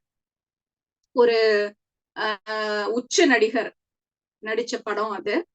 அந்த படத்துல வந்து பாத்தீங்கன்னா ஆரம்பத்துல இருந்தே அவர் ஒரு அப்பாவி மாதிரி காமிச்சிட்டு இருப்பாங்க. ஒரு கட்டத்துல என்ன பண்ணுவாங்க, அந்த ஹீரோ ஹீரோயின் 2 பேரையும் பின்னாடி கைய கட்டி உட்கார வச்சிருவாங்க. நம்மளுக்கெல்லாம் ஒரே பதட்டமா இருக்கும், என்னடா பண்ண போறாங்க இவங்கள, இவர் என்ன பண்ண போறாரு, பாவம் இவர் அப்பாவியாச்சே, அவர் பாட்டுக்கு டான்ஸ் ஆடிட்டு பாட்டு பாடிக்கிட்டு சமைச்சுக்கிட்டு இருந்தாரு, இப்படி கையில கட்டை கட்டி இப்படி உட்கார வச்சுட்டாங்களே அப்படின்னு நம்ம கவலைப்பட்டுக்கிட்டு இருக்கல, படால்னு நான் யாருன்னு தெரியுமான்னு பறந்து வந்து அடிச்சு எல்லாரையும் துவம்சம் பண்ணி ஹீரோயினை காப்பாத்தி கூட்டிட்டு போவாரு. இத வந்து நீங்க ரிவ்யூ பாத்துட்டீங்கன்னா அந்த மொமெண்ட்ல நமக்கு கிடைக்கிற அந்த ஒரு ஹாப்பினஸும் எக்ஸைட்மெண்ட்டும் வந்து அது உங்களுக்கு தெரிஞ்சு போயிடும் இல்லையா? இது கிடைக்காது. அவரு வந்து ஆமா இவர் வந்து ஒரு ஏஜென்ட் அப்படின்னு உங்களை ரிவ்யூல சொல்லிடுவாங்க. அவரை வந்து கட்டி வச்சிருப்பாங்க. ஆனா அவர் ஒரு ஏஜென்ட்டுங்க, அவர் வந்து அங்க இருந்து தப்பிச்சு ஓடிடுவாரு அப்படிங்கிறது உங்களுக்கு முன்னாடி தெரிஞ்சிடும். அப்ப அந்த மொமெண்ட்ல உங்களுக்கு கிடைக்கிற அந்த ஒரு எக்ஸைட்மெண்ட்டும் ஒரு ஹாப்பினஸும் கிடைக்காம போயிடுது. அதனால மூவி ரிவ்யூ அவசியம் இல்லைன்னு நமக்கு தோணுது. அந்த படம் மட்டும் இல்ல, இன்னொரு படம் கூட எனக்கு தோணுச்சு. இப்ப இந்த படத்துல பார்த்தா ஹீரோ வந்து ஒரு ராணுவ வீரர். அவருக்கு தெரியுது மறுநாள் 13 இடங்கள்ல இந்த தீவிரவாதி கும்பல் என்ன பண்ண போறாங்க, ஒரே நேரத்துல 13 பொது இடங்கள்ல குண்டு வைக்க போறாங்க அப்படின்னு தெரிஞ்சிருது. ஒரே ஒரு ஹீரோ, ஆனா வில்லன் என்ன பண்றான், 13 பேரை வச்சு 13 இடத்துல குண்டு வைக்க போறான். இந்த ஒரு ஆள் போய் எப்படி அந்த 13 இடத்த வந்து காப்பாத்த போறாரு அப்படிங்கிற ஒரு ஒரு பரபரப்பு நமக்கு ஏற்படும் இல்லையா? அந்த படம் பார்த்துட்டு இருக்கும்போது இவர் என்னடா பண்ண போறாரு அப்படிங்கல உடனே ஹீரோ என்ன பண்றாரு, அவர் உடன் இருக்க மற்ற நண்பர்கள் எல்லாருக்கையும் பேசி ஒரு கூட்டத்தை போட்டு ஒரே நேரம் அவன் வந்து ஒரே நேரத்துல குண்டை வைக்கிறேன்னு பேசியிருக்கான். நம்ம அதே நேரத்துல நான் எல்லாரும் கனெக்ஷன்ல வாங்க, ஆன்லைன்ல கனெக்ட் பண்ணுங்க, நான் 1 2 3 கனெக்ட் பண்ணி ஷூட்னு சொல்லுவேன், எல்லாரும் ஒரே நேரத்துல அவனை காலி பண்ணி மக்களை காப்பாத்துறோம் அப்படின்னு அந்த காட்சியை நம்ம திரைப்படத்துல பார்க்கும் பொழுது அப்படி ஒரு என்னமோ நம்மளே போய் அவங்கள எல்லாம் பொதுமக்களை காப்பாத்திட்ட மாதிரியான ஒரு பரவச நிலை நமக்கு வரும். அது மூவி ரிவ்யூ பார்த்துட்டு போயிட்டோம்னா நமக்கு கிடைக்காது. இது நானும் சின்ன பிள்ளையா இருக்கல, எனக்கு இது நடந்திருக்கு நிறைய முறை. அதாவது நம்ம தியேட்டர்ல உட்கார்ந்துருக்கும் பொழுது நம்ம பக்கத்துல ஏற்கனவே அந்த படத்தை பார்த்தவங்க ஒருத்தவங்க உட்கார்ந்துருப்பாங்க. படம் பார்த்துக்கிட்டே இருப்போம். நம்ம சுவாரஸ்யமா அந்த சீட்டு நுனியில உட்காந்து, அதாவது இந்தியா கிரிக்கெட் மேட்ச் விளையாடும் போதெல்லாம் அந்த கடைசி நிமிஷத்துல அந்த நுனியில உட்காந்து பார்ப்போம் பாத்தீங்களா, அந்த மாதிரி உட்காந்து பார்த்துட்டு இருப்போம் ஒரு பரபரப்பான சூழ்நிலையில. அப்ப அந்த பக்கத்துல உட்காந்துருக்க டிக்கெட் என்ன பண்ணும், இப்ப பாரு அவன் வருவான், பாரு அவன் வால் எடுத்து அவனை குத்திடுவான், இந்த இவன் வந்து இது பண்ணிடுவான், இவன் அங்க ஓடி போயிருவான் அப்படின்னு சொல்லிட்டே இருக்கும், இரிட்டேட் பண்ணிட்டே இருக்கும். நம்மளால அந்த மூவி என்ஜாய் பண்ணவே முடியாது. அந்த மாதிரிதான் இந்த மூவி ரிவ்யூ இல்லையா?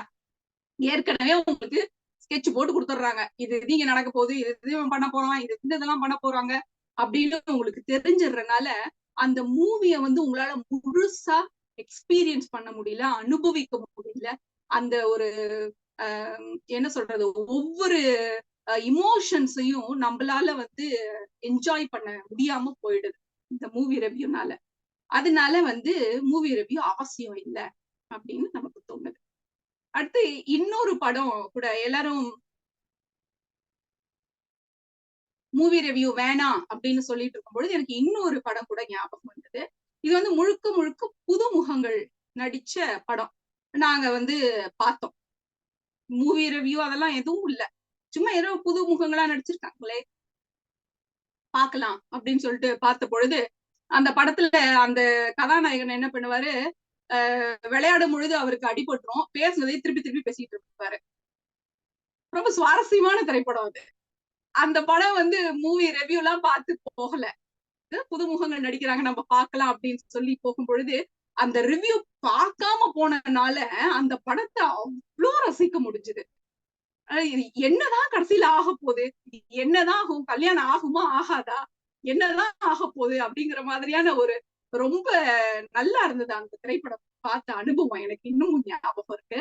சோ மூவி ரிவ்யூ பார்த்துட்டா அந்த அனுபவம் வந்து நமக்கு கிடைக்காது, அதை இழந்துருவோம் நம்ம.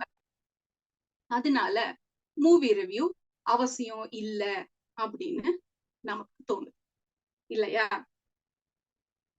அதனால மூவி ரிவ்யூ தேவை இல்லை அப்படின்னு, அவசியம் இல்லை அப்படின்னு சொல்லிடலாமா கேட்டீங்கன்னா பார்ப்போம். அவசியம் இல்லைங்கிறது பார்த்தோம், அவசியமாங்கிறதையும் ஒரு அலசலாம் இதே மாதிரியே. இப்ப மூவி ரிவ்யூ அவசியம் எதனால அவசியம் அப்படின்னா, இப்போ ஒரு மாசத்துல 30 படம் வருது, அந்த 30 படத்தையும் நம்ம போய் சினிமால போய் பார்க்க போறது இல்ல, ஏதாவது ஒரு படம் தான் பார்க்க. சோ அந்த 30 படத்துல எந்த படத்தை நான் தேர்ந்தெடுக்கிறது அப்படிங்கிறதுக்கு எனக்கு வந்து மூவி ரிவ்யூ அவசியம் அப்படின்னு தோணுது. இப்ப இந்த படம் எதை பத்தி பேசுது, இந்த படம் எதை பத்தி பேசுது அப்படிங்கறத தெரிஞ்சுக்கிறதுக்கு இந்த மூவி ரிவ்யூ எனக்கு உதவி செய்யுது. ஏன்னா என் வீட்டுல வந்து 10 பேர் இருக்காங்க அப்படின்னா 10 பேரும் ஒவ்வொரு ஜானர் ஆஃப் மூவிய லைக் பண்றவங்க தான் இருப்பாங்க. சோ அந்த 10 பேரையும் சேர்த்து ஒரு படத்துக்கு நான் கூட்டிட்டு போறேன் அப்படிங்கும் பொழுது இந்த திரைப்படம் எதை பற்றி பேசுகிறது அப்படிங்கிறத நான் தெரிஞ்சுக்கிறதுக்கு மூவி ரிவ்யூ எனக்கு அவசியமாக படுது. அடுத்து பாத்தீங்கன்னா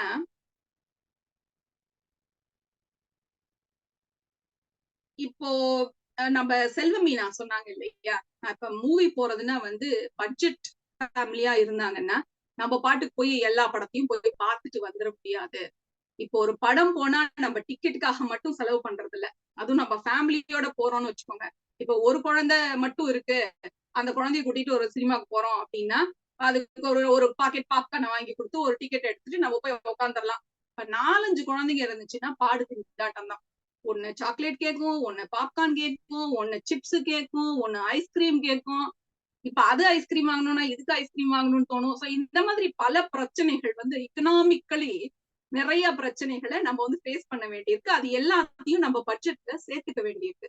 அந்த மாதிரி கஷ்டப்பட்டு நான் என் குடும்பத்தை கூட்டிட்டு ஒரு படம் பார்க்க போறேன் அப்படிங்கும் பொழுது நான் இந்த டிக்கெட்டுக்கு செலவு பண்ணி, பாப்கார்னுக்கு செலவு பண்ணி, சிப்ஸுக்கு செலவு பண்ணி, டிராவல் எக்ஸ்பென்சஸ் பார்த்து எல்லாம் பண்ணி படத்தை போய் பார்த்துட்டு அங்க தலைவலி வந்து திருப்பி நான் பார்மசிக்கு போய் காசு கொடுக்கணுமா அப்படிங்கிற ஒரு இதுவும் இருக்கு.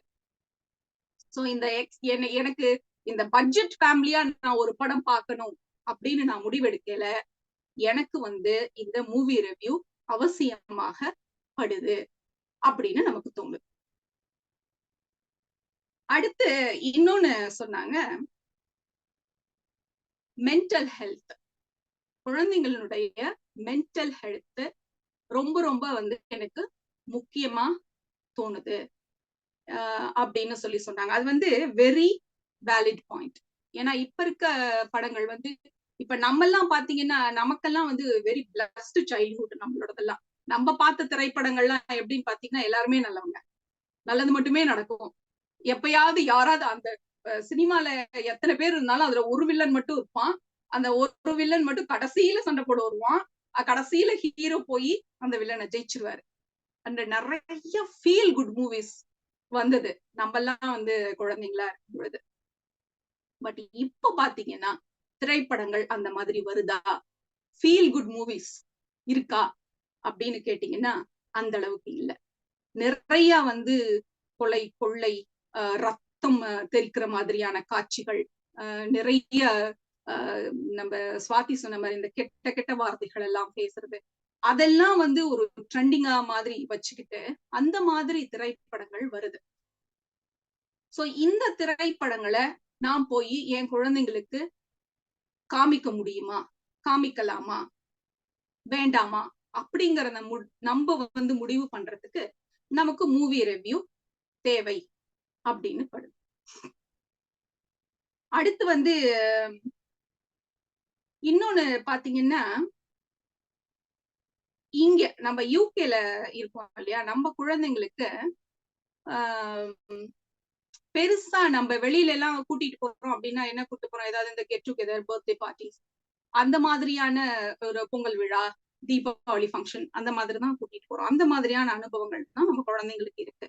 பெருசா இந்த கல்யாணத்துக்கு போனோம், இந்த பெரிய காரியங்களுக்கு போனோம், இறப்புகளுக்கு போனோம், இழப்புகளுக்கு போனோங்கிற மாதிரியான அனுபவங்கள் நம்ம குழந்தைங்களுக்கு இங்கே அதிகம் கிடையாது. மிஞ்சி மிஞ்சி போனா நமக்கு ரொம்ப நெருக்கமானவங்களுக்கு திருமணங்களுக்கு நம்ம ஊருக்கு இந்தியாவுக்கு அழைச்சிட்டு போயிட்டு வருவோம். ஆனா இந்த இழப்புகளையும் இறப்புகளையும் நேரடியா சந்திச்சு நம்ம குழந்தைங்களுக்கு அனுபவம் இல்லை, நேரடி அனுபவம் இல்லை. இப்ப அந்த மாதிரியான ஒரு காட்சி ஒரு திரைப்படத்துல வருது அப்படின்னா அந்த காட்சிய என் குழந்தை எப்படி எடுத்துக்கும், அது எந்த அளவுக்கு அந்த குழந்தையினுடைய மனநிலையை பாதிக்கும் அப்படிங்கிறது ரொம்ப ரொம்ப முக்கியமான விஷயம். அதுக்கு நான் ஒரு உதாரணம் சொல்லணும்னு நினைக்கிறேன். இந்த படம் வந்து critically acclaim movie, successful movie, எல்லாராலையும் பாராட்டப்பட்ட திரைப்படம் இது. அதாவது நம்மளுடைய எஜுகேஷனல் சிஸ்டம் அண்ட் இந்த பள்ளிகள் இதெல்லாம் இருக்கு இல்லைங்களா, அதை சாடி ஒரு திரைப்படம் வந்தது. அதுல வந்து இறுதியாக ஒரு காட்சி என்ன ஆகுதுன்னா, அந்த ஸ்கூல்ல ஹாஸ்டல்ல இருக்க குழந்தைய அந்த வாத்தியாரை வந்து திட்டி அந்த குழந்தை தவறி போயிடுது. இந்த செய்திய அந்த குழந்தையினுடைய பெற்றோர்களுக்கு அவங்க சொல்லணும். யாரு? ஸ்கூல்ல நிர்வாகம் சொல்லணும். இதை என்ன பண்றாங்க அப்படின்னா, அந்த பெற்றோர்களை கூப்பிட்டு இம்மிடியட்டா செய்தியை சொல்லாம, உங்க குழந்தைக்கு அடிபட்டுருச்சு, அதாயிடுச்சு, இதாயிடுச்சுன்னு அவங்கள வந்து இமோஷனலி மெனிப்புலேட் பண்ணி இங்க போக வச்சு அங்க போக வச்சு டயர்டாக்கி, அப்புறமா கடைசியா உங்க குழந்தை வந்து இறந்துருச்சு அப்படிங்கிற செய்திய சொல்றாங்க. இந்த காட்சிய நம்ம குழந்தைங்களோட உட்கார்ந்து பாக்குறோம் ஒரு அப்படின்னா, அப்ப என்ன ஆகுதுன்னா, அந்த குழந்தை வந்து ரொம்ப ஆழமா அந்த குழந்தையினுடைய மனநிலை பாதிக்கப்படுது. கண்டிப்பா பாதிக்கப்படுது. அது வந்து ஒரு பெற்றோரா நமக்கு வந்து ஒரு ஒரு மிகப்பெரிய தாக்கத்தை ஏற்படுத்தும். அதனால என்ன மாதிரியான காட்சிகள் இருக்கு, என்ன மாதிரியான இமோஷன்ஸை இந்த மூவி கேரி பண்ணுது அப்படிங்கிறத நம்ம தெரிஞ்சுக்கிட்டு குழந்தைங்களை நம்ம கூட்டிட்டு போகணும். அப்படிங்கறதுக்கும் நமக்கு மூவி ரிவ்யூ அவசியம் அப்படின்னு தேவைப்படுது தோணுது. அடுத்து இன்னொன்னு சொன்னாங்க, ஒரு போர்ட் ஆஃப் பீப்புள் உட்கார்ந்து அந்த மூவியை சர்டிஃபை பண்றாங்க. 12+, 13+, 16+, 18+ அப்படின்னு சர்டிஃபை பண்றாங்க. அப்படி இருக்கும் பொழுது நீங்க ஏன் மூவி ரிவ்யூ பார்க்கணும் அப்படிங்கிற ஒரு கேள்வி வருது. இப்ப அந்த மூவி வந்து 12+க்கு ஜென்ரலா சூட்டபிளா இருக்கலாம். என்னுடைய குழந்தை 14 வயசா கூட இருக்கலாம்.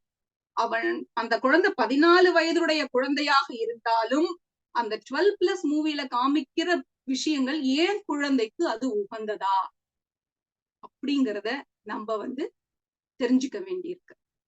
தெரிஞ்சுக்கிட்டு தான் நம்ம வந்து ஃபேமிலியோட படம் பார்க்க போக வேண்டியிருக்கு. இப்ப நீங்க எல்லாருமே வந்து என்ன சொன்னீங்கன்னா, குழந்தைங்களை பத்தி பேசுனீங்க, பட்ஜெட்டை பத்தி பேசுனீங்க, நேரத்தை பத்தி பேசுனீங்க. ஒரு விஷயம் வந்து யாருமே பேசல. நமக்கு இந்த படம் பாக்குறதுங்கிறது வந்து நமக்கு மட்டும் இல்ல, நம்ம வீட்டுல இருக்க முதியவர்களுக்கும் உரித்தானது. நம்ம வயசான அம்மா, அப்பா, அத்தை, மாமா எல்லாரையும் கூட்டிட்டு தான், ஃபேமிலியோட போனா எல்லாரையும் கூட்டிட்டு தான் போகணும் இல்லைங்களா? அதுக்கும் எனக்கு ஒரு உதாரணம் நினைவுக்கு வந்தது. மிகச்சிறந்த திரைப்படம். ஒரு குழந்தை வந்து ஒரு போர்வெல் ஹோலுக்குள்ள உள்ள விழுந்துருது. அந்த குழந்தைய வெளியில எடுக்கணும், காப்பாத்தணும். அதுக்கு வந்து மிக பெரிய போராட்டம் நடக்குது, பகீரத பிரயத்தனம் நடக்குது அந்த குழந்தைய காப்பாத்துறதுக்கு. அந்த திரைப்படத்துல இருக்க காட்சி, அந்த காட்சிய வந்து ஒரு வயதானவங்க, ஒரு பலவீனமான ஒரு மனது உள்ளவங்க உட்கார்ந்து அந்த படத்தை பார்த்தாங்கன்னா அது எந்த அளவுக்கு அவங்கள ஆழமா அது பாதிக்கும் அப்படிங்கிறதையும் நம்ம வந்து யோசிக்கணும். இது வந்து எங்க வீட்டுல நடந்தது, அதனாலதான் நான் சொல்றேன். இந்த மாதிரி படம் எல்லாரும் உட்கார்ந்து பாத்துக்கிட்டு இருக்கும் பொழுது எங்க வீட்டுல பெரியவங்க சொன்னாங்க, என்னடா ஒரு குழந்தை தவிக்குது, எல்லாரும் அது குழைக்குமா என்னன்னு தெரியல, இப்படி குடும்பத்தோட உட்காந்து இதை பாத்துக்கிட்டு இருக்கீங்க, எனக்கு கஷ்டமா இருக்கு, எந்திரிச்சு வாங்க போலாம் அப்படின்னு சொல்லி. அதாவது அந்த அளவுக்கு அவங்கள அது அஃபெக்ட் பண்ணுது. சோ அந்த பெரியவங்களையும் நம்ம மனசுல கொண்டு அவங்களுக்கு இந்த படம் ஏற்றதா ஏற்றதில்லையா அப்படிங்கிறத தெரிஞ்சுக்கிறதுக்கு நமக்கு வந்து மூவி ரிவ்யூ அவசியம் அப்படின்னு தோணுது. அடுத்து இன்னும் ஒரு உதாரணம், எனக்கு என்னுடைய பர்சனல் லைஃப்ல நடந்த ஒரு 2 உதாரணங்களை உங்களோட நான் வந்து பகிர்ந்துக்கணும் அப்படின்னு ஆசைப்படுறேன். ஒரு இந்த டிவில வந்து மூவியோட ப்ரோக்ராம்ஸ் எல்லாம் போடுவாங்க பாத்தீங்களா, அந்த மாதிரி ஒரு படம். இது வந்து தமிழ் படம் இல்ல, வேற்று மொழி படம். அந்த மொழி படத்தை வந்து சிறப்பாக பேசி ஒரு தலை சிறந்த இயக்குனர் அந்த படத்தை வந்து ரிவ்யூ பண்றாரு. இந்த படம் மிகச்சிறந்த படம் அப்படின்னு சொல்லி ரிவ்யூ பண்றாரு. அந்த இன்னதுக்கு அப்புறம் தான் அந்த படத்தை பத்தின தெரியுது எனக்கு அந்த படத்தை பத்தின நாலேஜ். அதுக்கு முன்னாடி அந்த மாதிரி ஒரு படம் இருக்குன்னே எனக்கு தெரியாது. அந்த இயக்குனர் அந்த படத்தை ரிவ்யூ பண்ணதுக்கு அப்புறமா அந்த படத்தை பத்தி எனக்கு தெரிய வருது. அதுக்கப்புறமா நான் போய் அந்த படத்தை பார்த்தேன். அந்த திரைப்படம் எனக்கு குழந்தைங்க பிறக்கிறதுக்கு முன்னாடி நான் பார்த்தேன். ஒருவேளை அந்த திரைப்படம் பார்க்காம நான் என்னுடைய பிள்ளைகளை வளர்த்திருந்தா எப்படி வளர்த்திருப்பேன் அப்படின்னா, நான் ஒரு மோசமான தாயா இருந்திருப்பேன். அந்த திரைப்படத்தை பார்க்காம நான் என் குழந்தைங்களை வளர்த்திருந்தேன்.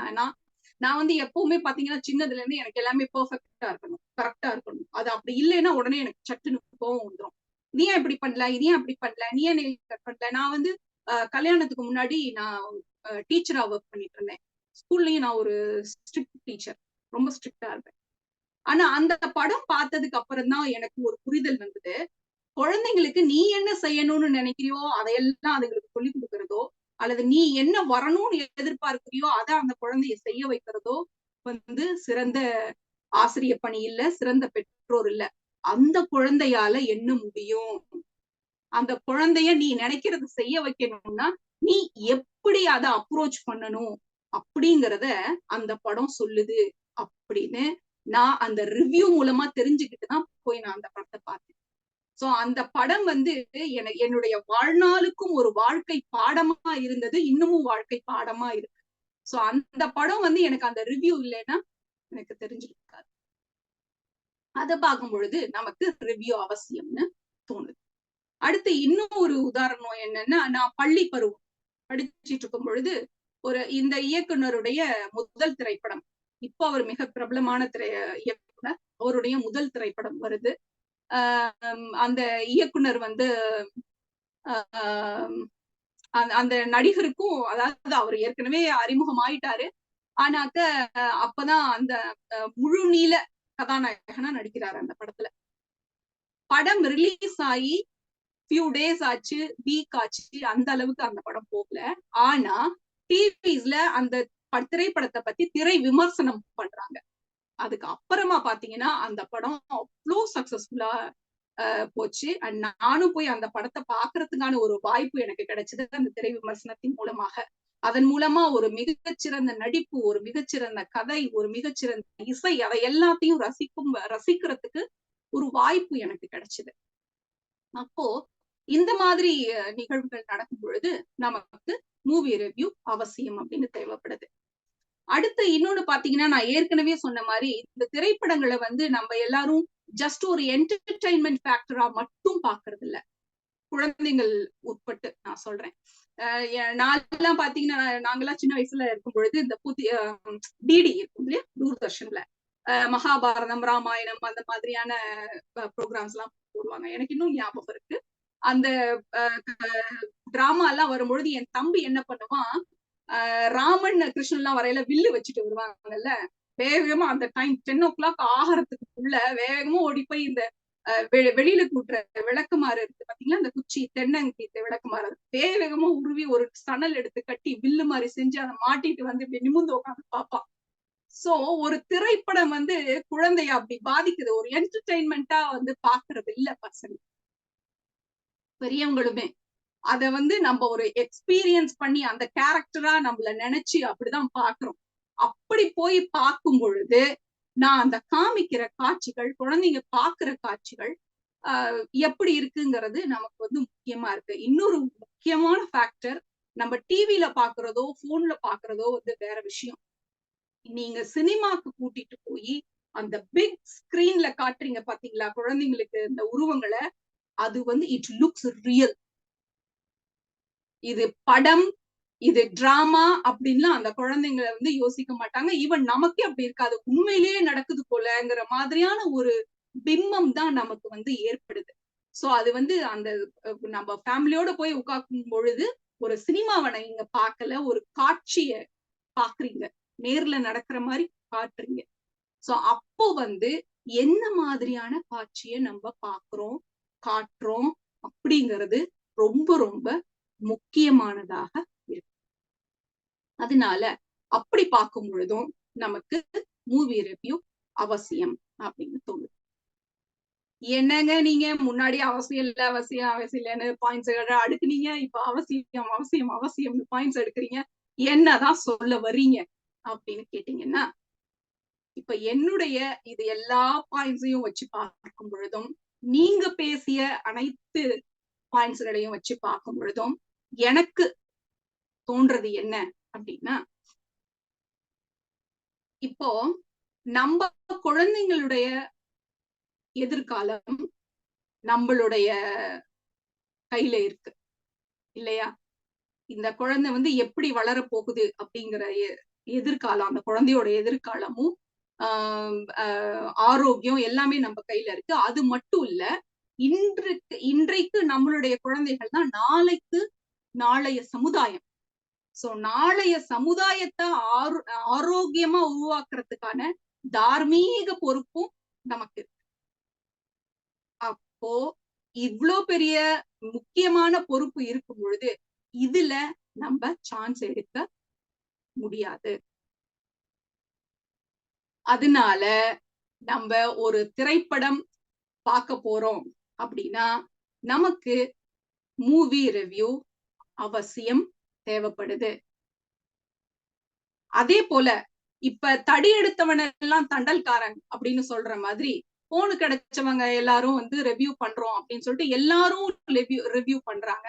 அதை நம்ம வந்து எல்லாருடைய பேச்சையும் நம்ம வந்து கேட்டுட்டு இருக்க முடியாது. ஃபர்ஸ்ட் நமக்கு தெளிவா தெரியணும் யாரு வந்து கரெக்டான ரிவ்யூ பண்றாங்கிறத வந்து ஒரு புரிதல் நமக்கு இருக்கணும். நிறைய பேர் உண்மையிலேயே நல்ல ரிவ்யூஸ் பண்றாங்க. சோ அதுவும் இருக்கு. அடுத்து இன்னொன்னு பாத்தீங்கன்னா, இந்த கதை நான் முன்னமே சொல்லணும்னு நினைச்சேன், அதை மறந்துட்டேன். நான் இப்ப சமீபமா பார்த்த ஒரு குட்டி மீம், ஒரு ஜிராஃப் இருக்கு. அந்த ஜிராஃப் வந்து என்ன பண்ணுது அப்படின்னா ஒரு சிங்கத்தினுடைய படத்தை வரையுது. சிங்கம் எப்படி நிக்குது, நம்ம எல்லாருக்கும் சிங்கம் ஃபர்ஸ்ட் மனசுல வர்றது என்ன? அதனுடைய பிடரியும் அதனுடைய முகமும் தான். ஆனா படம் வரைகிற ஆர்டிஸ்ட் யாருன்னு கேட்டீங்கன்னா நம்ம ஜிராஃப். ஜிராஃப் எப்படி இருக்கிறாரு? இப்படி இருக்கிறாரு. சிங்கம் இங்க நிக்கிறாரு. சோ ஜிராஃபுக்கு வந்து சிங்கத்தோட முதுகுதான் தெரியுது. சோ அந்த ஜிராஃப் என்ன பண்ணுது, முதுகு தெரியற மாதிரி சிங்கத்தை வந்து வரையுது. ஆனா சிங்கத்தினுடைய அடையாளமான அந்த பிடரி தெரியல. சோ ஒவ்வொருத்தரும் ஒவ்வொரு கண்ணோட்டத்துல ஒன்னொன்னு பார்ப்பாங்க. சோ அவங்க சொல்றது எல்லாமே உண்மையா அப்படிங்கிறது நமக்கு தெரியாது. பட் முடிவு வந்து எத்தனை ரிவ்யூ பார்த்தாலும் இது பண்ணாலும் முடிவு வந்து நம்மளோடதான் இருக்கலாம். அந்த ரிவ்யூவை வந்து நம்ம ஒரு கைட்லைனா எடுத்துக்கலாம், கண்டிப்பா எடுத்துக்கணும் அப்படின்னு தான் எனக்கு தோணுது. இந்த நாயகன்ல ஒரு டைலாக் பேசுவாங்க அந்த பொண்ணு கமல்ஹாசன் கிட்ட, உனக்கு சரின்னு பட்டது எனக்கு தப்புன்னு பட்டுச்சுல, அந்த மாதிரி எனக்கு சரின்னு படுறது உனக்கு தப்புன்னு படலாம். அந்த மாதிரி ஒவ்வொருத்தருக்கும் ஒவ்வொரு வியூ இருக்கு, ஒவ்வொரு கண்ணோட்டம் இருக்கு. சோ அதுல நமக்கு எது சரின்னு படுதோ, என் குழந்தைங்களுக்கு எது சரின்னு படுதோ அதை வந்து நம்ம எடுத்துக்கணும். என் ஃபேமிலிக்கு எது அப்படிங்கறத வந்து எடுத்துக்கணும். அடுத்து இன்னொன்னு பாத்தீங்கன்னா, அந்த காலத்துல எல்லாம் மூவி ரிவ்யூ பார்த்துட்டா வந்து படத்துக்கு போனாங்க அப்படிங்கிற கேள்வி வந்தது. பிடித்த நடிகரோட படம், பிடித்த இயக்குநர்களுடைய படம், அந்த மாதிரிதான் நம்ம போய் பார்த்தோம் அப்படின்னா, இப்பவும் அதே மாதிரி ஃபீல் குட் மூவிஸை எடுங்க. எல்லா படங்களும் நல்ல படங்களா வரட்டும். வன்முறை, வன்மம் இதெல்லாம் இல்லாத, பழி வாங்கும் நோக்கம் இதெல்லாம் இல்லாம நல்ல படங்களா வந்தா நாங்க ஏன் ரிவ்யூ பாக்குறோம்? அப்ப ரிவ்யூ தேவையில்லையே. வன்முறையும் வன்மமும் கொள்ளை ரத்தம் தெறிக்க இப்ப ஒரு உச்ச நடிகர் நடிச்ச ஒரு திரைப்படத்துல ஒரு காட்சி, அந்த நடிகருடைய பேரன் பக்கத்துல இருக்கான், அவங்க வந்து கொலை பண்றாங்க, அந்த ரத்தம் வந்து முகத்துல தெரிக்குது. இந்த மாதிரி காட்சி எல்லாம் காமிச்சா நான் எப்படி பாக்குறது? அதை நான் பாக்குறதுக்கு வந்து ரிவ்யூ பார்க்காம எப்படி என் குழந்தைய நான் கூட்டிட்டு போறது? அதனால இனி வரும் படங்கள் எல்லாம் நல்ல ஃபீல் குட் மூவிஸாவும் குழந்தைங்களுக்கு நல்ல நல்ல கருத்துக்களை சொல்லும் படங்களாகவும் இருந்தா கண்டிப்பாக நமக்கு மூவி ரிவ்யூ அவசியம் இல்லை. ஆக இன்று என்னுடைய முடிவு என்னன்னா, திரைப்படம் பார்ப்பதற்கு முன் மூவி ரிவ்யூ அவசியமே என்று கூறி உங்க எல்லாருக்கும் என்னுடைய வாழ்த்துக்களை சொல்லி, முத்தமிழ் அகாடமிக்கு என்னுடைய மனமார்ந்த நன்றியை சொல்லி இந்த வாய்ப்பிற்கு என்னுடைய உரையை முடிச்சுக்கிறேன். நன்றி, வணக்கம். அடே அப்பா, இன்னைக்கு நிகழ்ச்சி சிரிச்சு சிரிச்சு ருசிச்சு மிக அமக்களமாக இருந்தது, பரபரப்பாக இருந்தது. எங்களோடு நீங்களும் சேர்ந்து பயணித்ததில் மிக்க மகிழ்ச்சி. இதே போன்று பல ருசியான சுவையான நிகழ்ச்சிகள் வர உள்ளன. எப்பொழுதும் போல எங்களோடு தொடர்ந்து பயணியுங்கள். அதுவரை உங்களிடமிருந்து விடைபெறுவது குழு முத்தமிழ் அகாடமி. நன்றி, வணக்கம்.